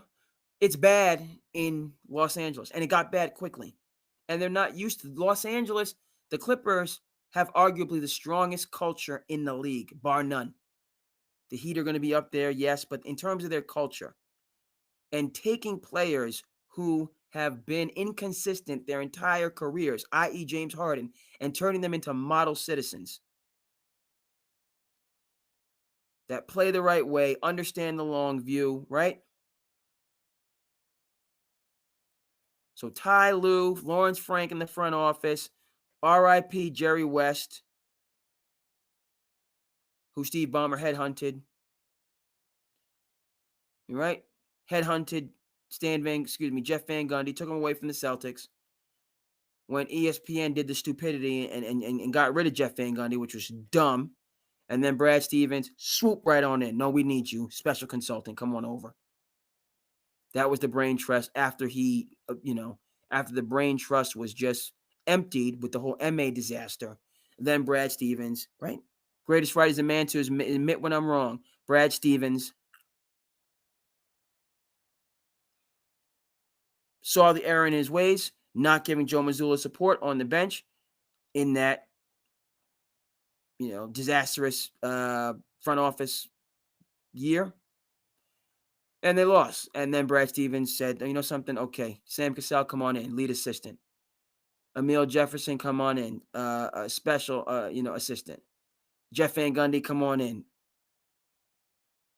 consultant. Charles Lee, who's trying to build things up in Charlotte, come on in. Now, back to this Clipper situation and how we got here with Chris Paul being kicked to the curb. They're not used to dysfunction. They are the anti-dysfunction organization. This is the Clippers.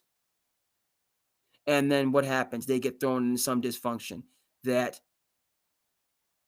takes the luster off of who they are. honestly, this is where I'm standing on it. I can't offer any other explanation. What is Bradley Beal that important?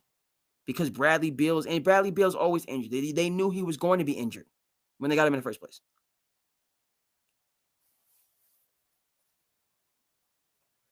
Okay, so the ship be sinking. Shout out to Michael Ray Richardson, who recently passed away. I'm going to have to get Michael Ray Richardson up there for the people to see. The ship be sinking. So as that's happening, do they need to hear really anything from Chris Paul rather than just being a consistent guy in the locker room, pat guys on the back, help out in practice if they don't know something? Just a culture builder, an Andre Iguodala. Build up a culture just by being a good dude. Is that Chris Paul's MO, or is he the one to start telling people about themselves?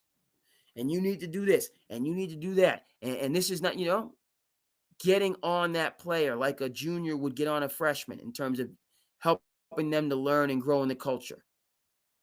Is that what Chris Paul's doing it? Now, to that point, appreciate you, Chris. Come on in and add something. Who is the last person in the world that you want to talk to about what they need to do? The last person in the world that you want to have that opinion with. And you already know it's Mr. the board man who gets paid, Kawhi Leonard. Dead last. Absolutely. And we done talked about how he's been doing this his entire career. Talking that talk to Blake Griffin, who was much younger. And even more so to DeAndre Jordan. But there's that. He can be the older brother. Exactly. This is what we need. We need you to be the glue. They're going through it. You just need to come in every day, happy to be there, happy to be on the journey. You know what I mean? Coach, clap, player, you know what I mean? Pat him on the, hey, man, get him next time. Yes, it's a bit of a cheerleading role. So what? It's a winning role in terms of bringing that positive energy.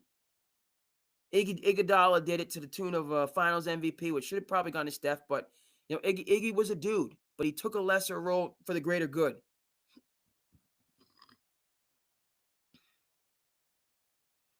Right? Steve Nash wasn't the most talented guy, but you could build a culture around him because he's just a good dude. He's not going for none of the nonsense. You coming into the arena, mean mugging, angry, out all hours of the night, have the best job on the planet, but want to act like you have to, freaking do, highway construction and during the midnight shift with a bad attitude on your luxury jets with your, chefs and nutritionists cooking every delicious meal, with just the right amount of calories, and your trainer that will there to work out with you and do the cold plunge and everything else. You have so many amenities and resources. I don't care if you're, even one of the quote unquote lesser paid guys, you're still making 400, 500 millions of dollars. Manage your money right like any other sane person and you'll be set for life. Don't try to keep up with the Joneses. You're not a max player. You can't drive a Bugatti. The Bugattis are for Luca. The rest of you, get a Honda. Get a Civic. Get a Camry and be good. Talk to the people at the Gil's Arena to get some understanding. Gil, his broke stories breaks it right on down. Go get some knowledge from over there. You can be perfectly happy and live a wonderful life making 400, 500, 1 million, 2 million. You spread it out and manage your money like every other working person in the universe. Instead of walking around with your lip poked out, angry at society over God knows what. Okay? So, right? Steve Nash can just, no. I don't care how much you mean mug. Right? I'm just ignoring all that. Because it doesn't help us win, doesn't help our culture, and it's also ridiculous with all the privileges and benefits and opportunities that you have. It's preposterous. It's absurd. Okay? For you to act like you're some sort of wage slave working an entry-level job with no consideration, no support, no appreciation, which is the same as consideration, but you know what I'm saying. Okay? This team did not need, right, Chris Paul to set them straight. Who's this? Who's second? If Kawhi is the first person, meaning the last person who wants to hear any of that goofy talk, which is what it is, you telling me stuff I already know, who's the second person that don't want to hear no goofy talk? James Harden. Right? I don't want to hear none of that. Okay? You got to deal with these guys, you know, every very in a particular way. Okay? You got to talk to them, and the Clippers have found a way to get through to James Harden and make him, you know, he's a good citizen there. Kawhi Leonard healthy in the playoffs for the first time since the Toronto run. All right? And then the scandal, the pseudo scandal. But the issue for people, I feel, like a Steve Ballmer, who, you know, Bill Gates' right-hand man. The issue and what could set, you know, is that I wasn't in control. Even though Steve Ballmer most certainly was in control, because the NBA has done nothing. And this is a serious, and the NBA, it's just, the enemies are at the gates. I talked about this. But others have, the enemy, gambling and the implications of gambling is just like wildfire. And then you have organizations in hot water, leading organizations, which is the Clippers. So this is okay. NBA's got fires in multiple locations. But back to CP3 being jettisoned and put out, to fend for himself. Okay. It's going to, Steve Ballmer not being in control and not having things go the way that he wants them to go, and having, right? That can take something from here to there and put you on a downward trajectory. So that's why the only explanation, again, for a team that has been so consistent for so long is now a basement team. Like, are they tanking? Do they even believe in tanking? Are they trying to get Darren Patterson, Debansa, Cam Boozer, and and as Chris alluded to, you're going to tank for OKC so they can get another number one pick, so we can see how they navigate that and still stay under the second apron and keep people together.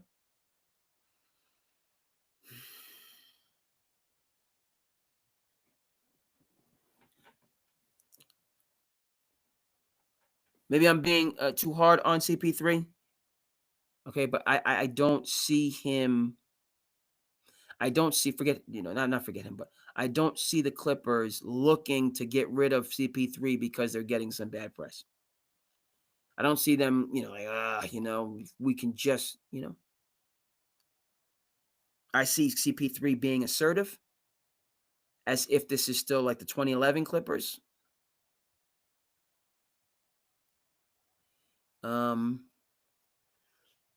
And that's just not jiving with,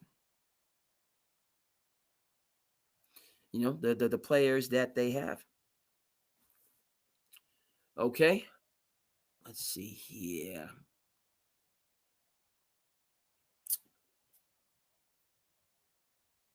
But more to come on that story, obviously. Right now, early days, Nope. No, and not that I'm some, not that I'm some Negro Damas over here, but let's scroll a little bit further down because that's I told you how I feel about it. That's just me, your boy, your boy.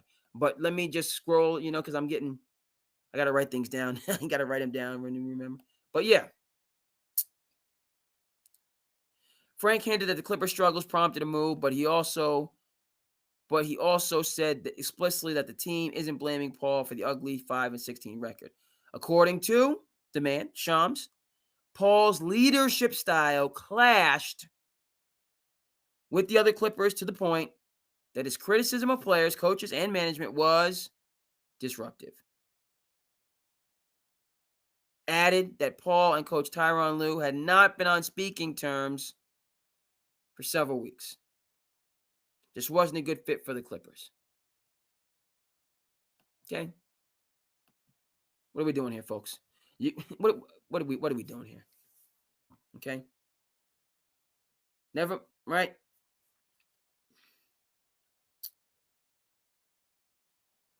From the Clippers, I'm a little, you brought this guy in to give him a home. You could stay in San Antonio. Maybe this kind of thing went on there. So they was like, you got to go. But that we're getting these reports that you're not talking to the head coach for weeks, as if you are, how is a role like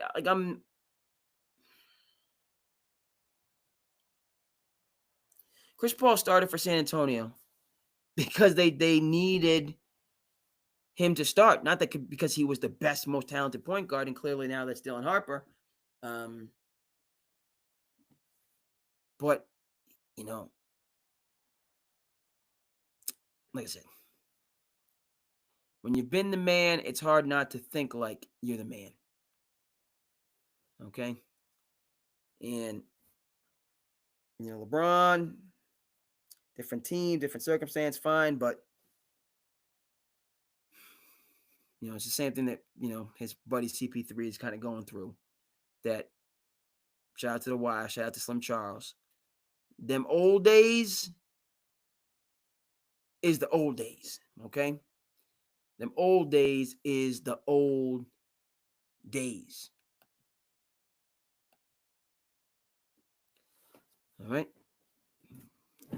You can't be walking around here, standing tall, which right, you got a right to stand tall.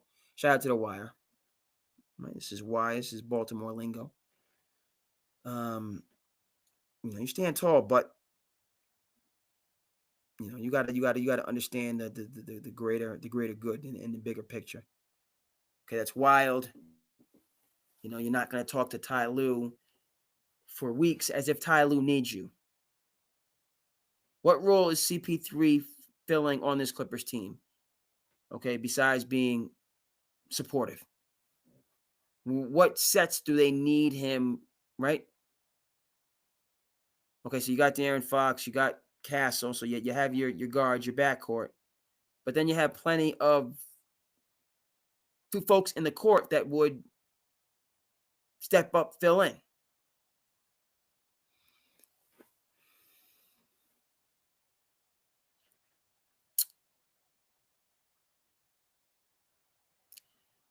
CP3 needs to sit down and watch No Country for Old Men. That's what he needs. Okay? No Country for Old Men. Sit down, watch it, take a step back. Times are changing. Change as much with the times as you can. But beyond that, hey, just got to keep it moving. Got to keep it moving. Everybody, let's see here how folks are doing. Appreciate you. Shout out to Jimmy Buffs. My t-shirt here. Yes, sir.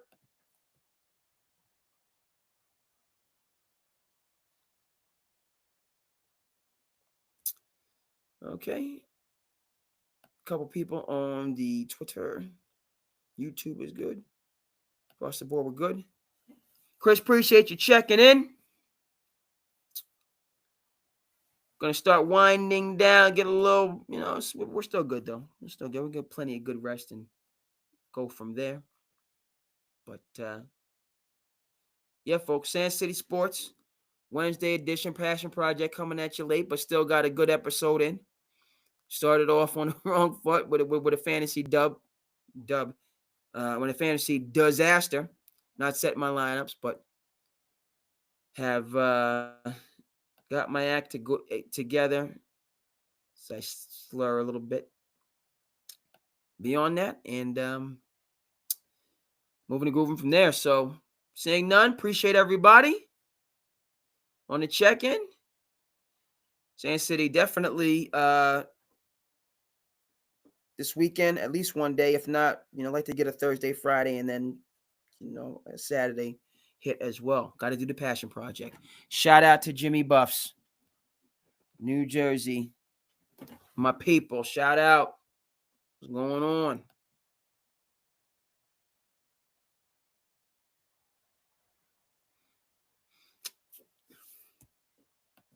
Hey, man. A working class hero is something to be. You understand? So we do the Passion Project, and then we'll make time for the morning in the morning. Right? Big Ben talks about, the dreaded day shift. It's not dreaded for me. I love education. Love what I'm doing. Okay? You do kind of have to navigate, to Chris, to your point. So I will get rest and get up and battle again. But as I've said, and folks out there might be able to speak to, right? This is what keeps your mind going during the 9 to 5 hum and drum. It's what you say, okay, I'm going through this, going through that. I got to respond to this email. I got to talk to this person. I got to get this done. We're behind on that. On and on and on and on and on, which is the nature of the job. Is what you got to do.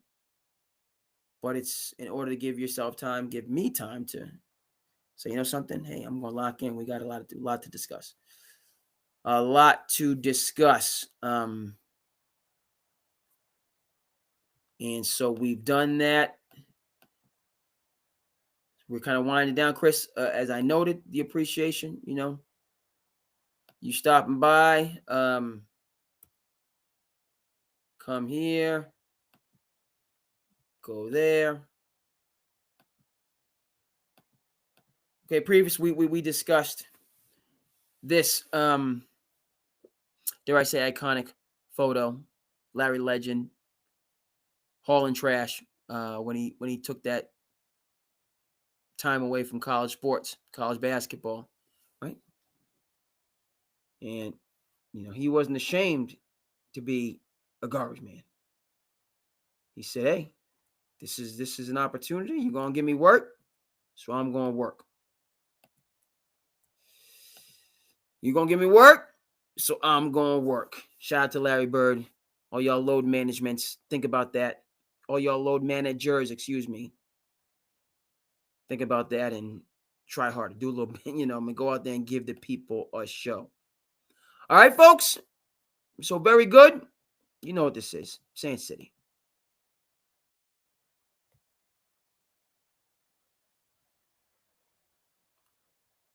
What's going on? Because I wasn't at the live. That's what's going on. Now we doing Sand City. Hey! Thanks so much, folks. Sand City. Go! I'm your host, King Conte, art from Nos Andre.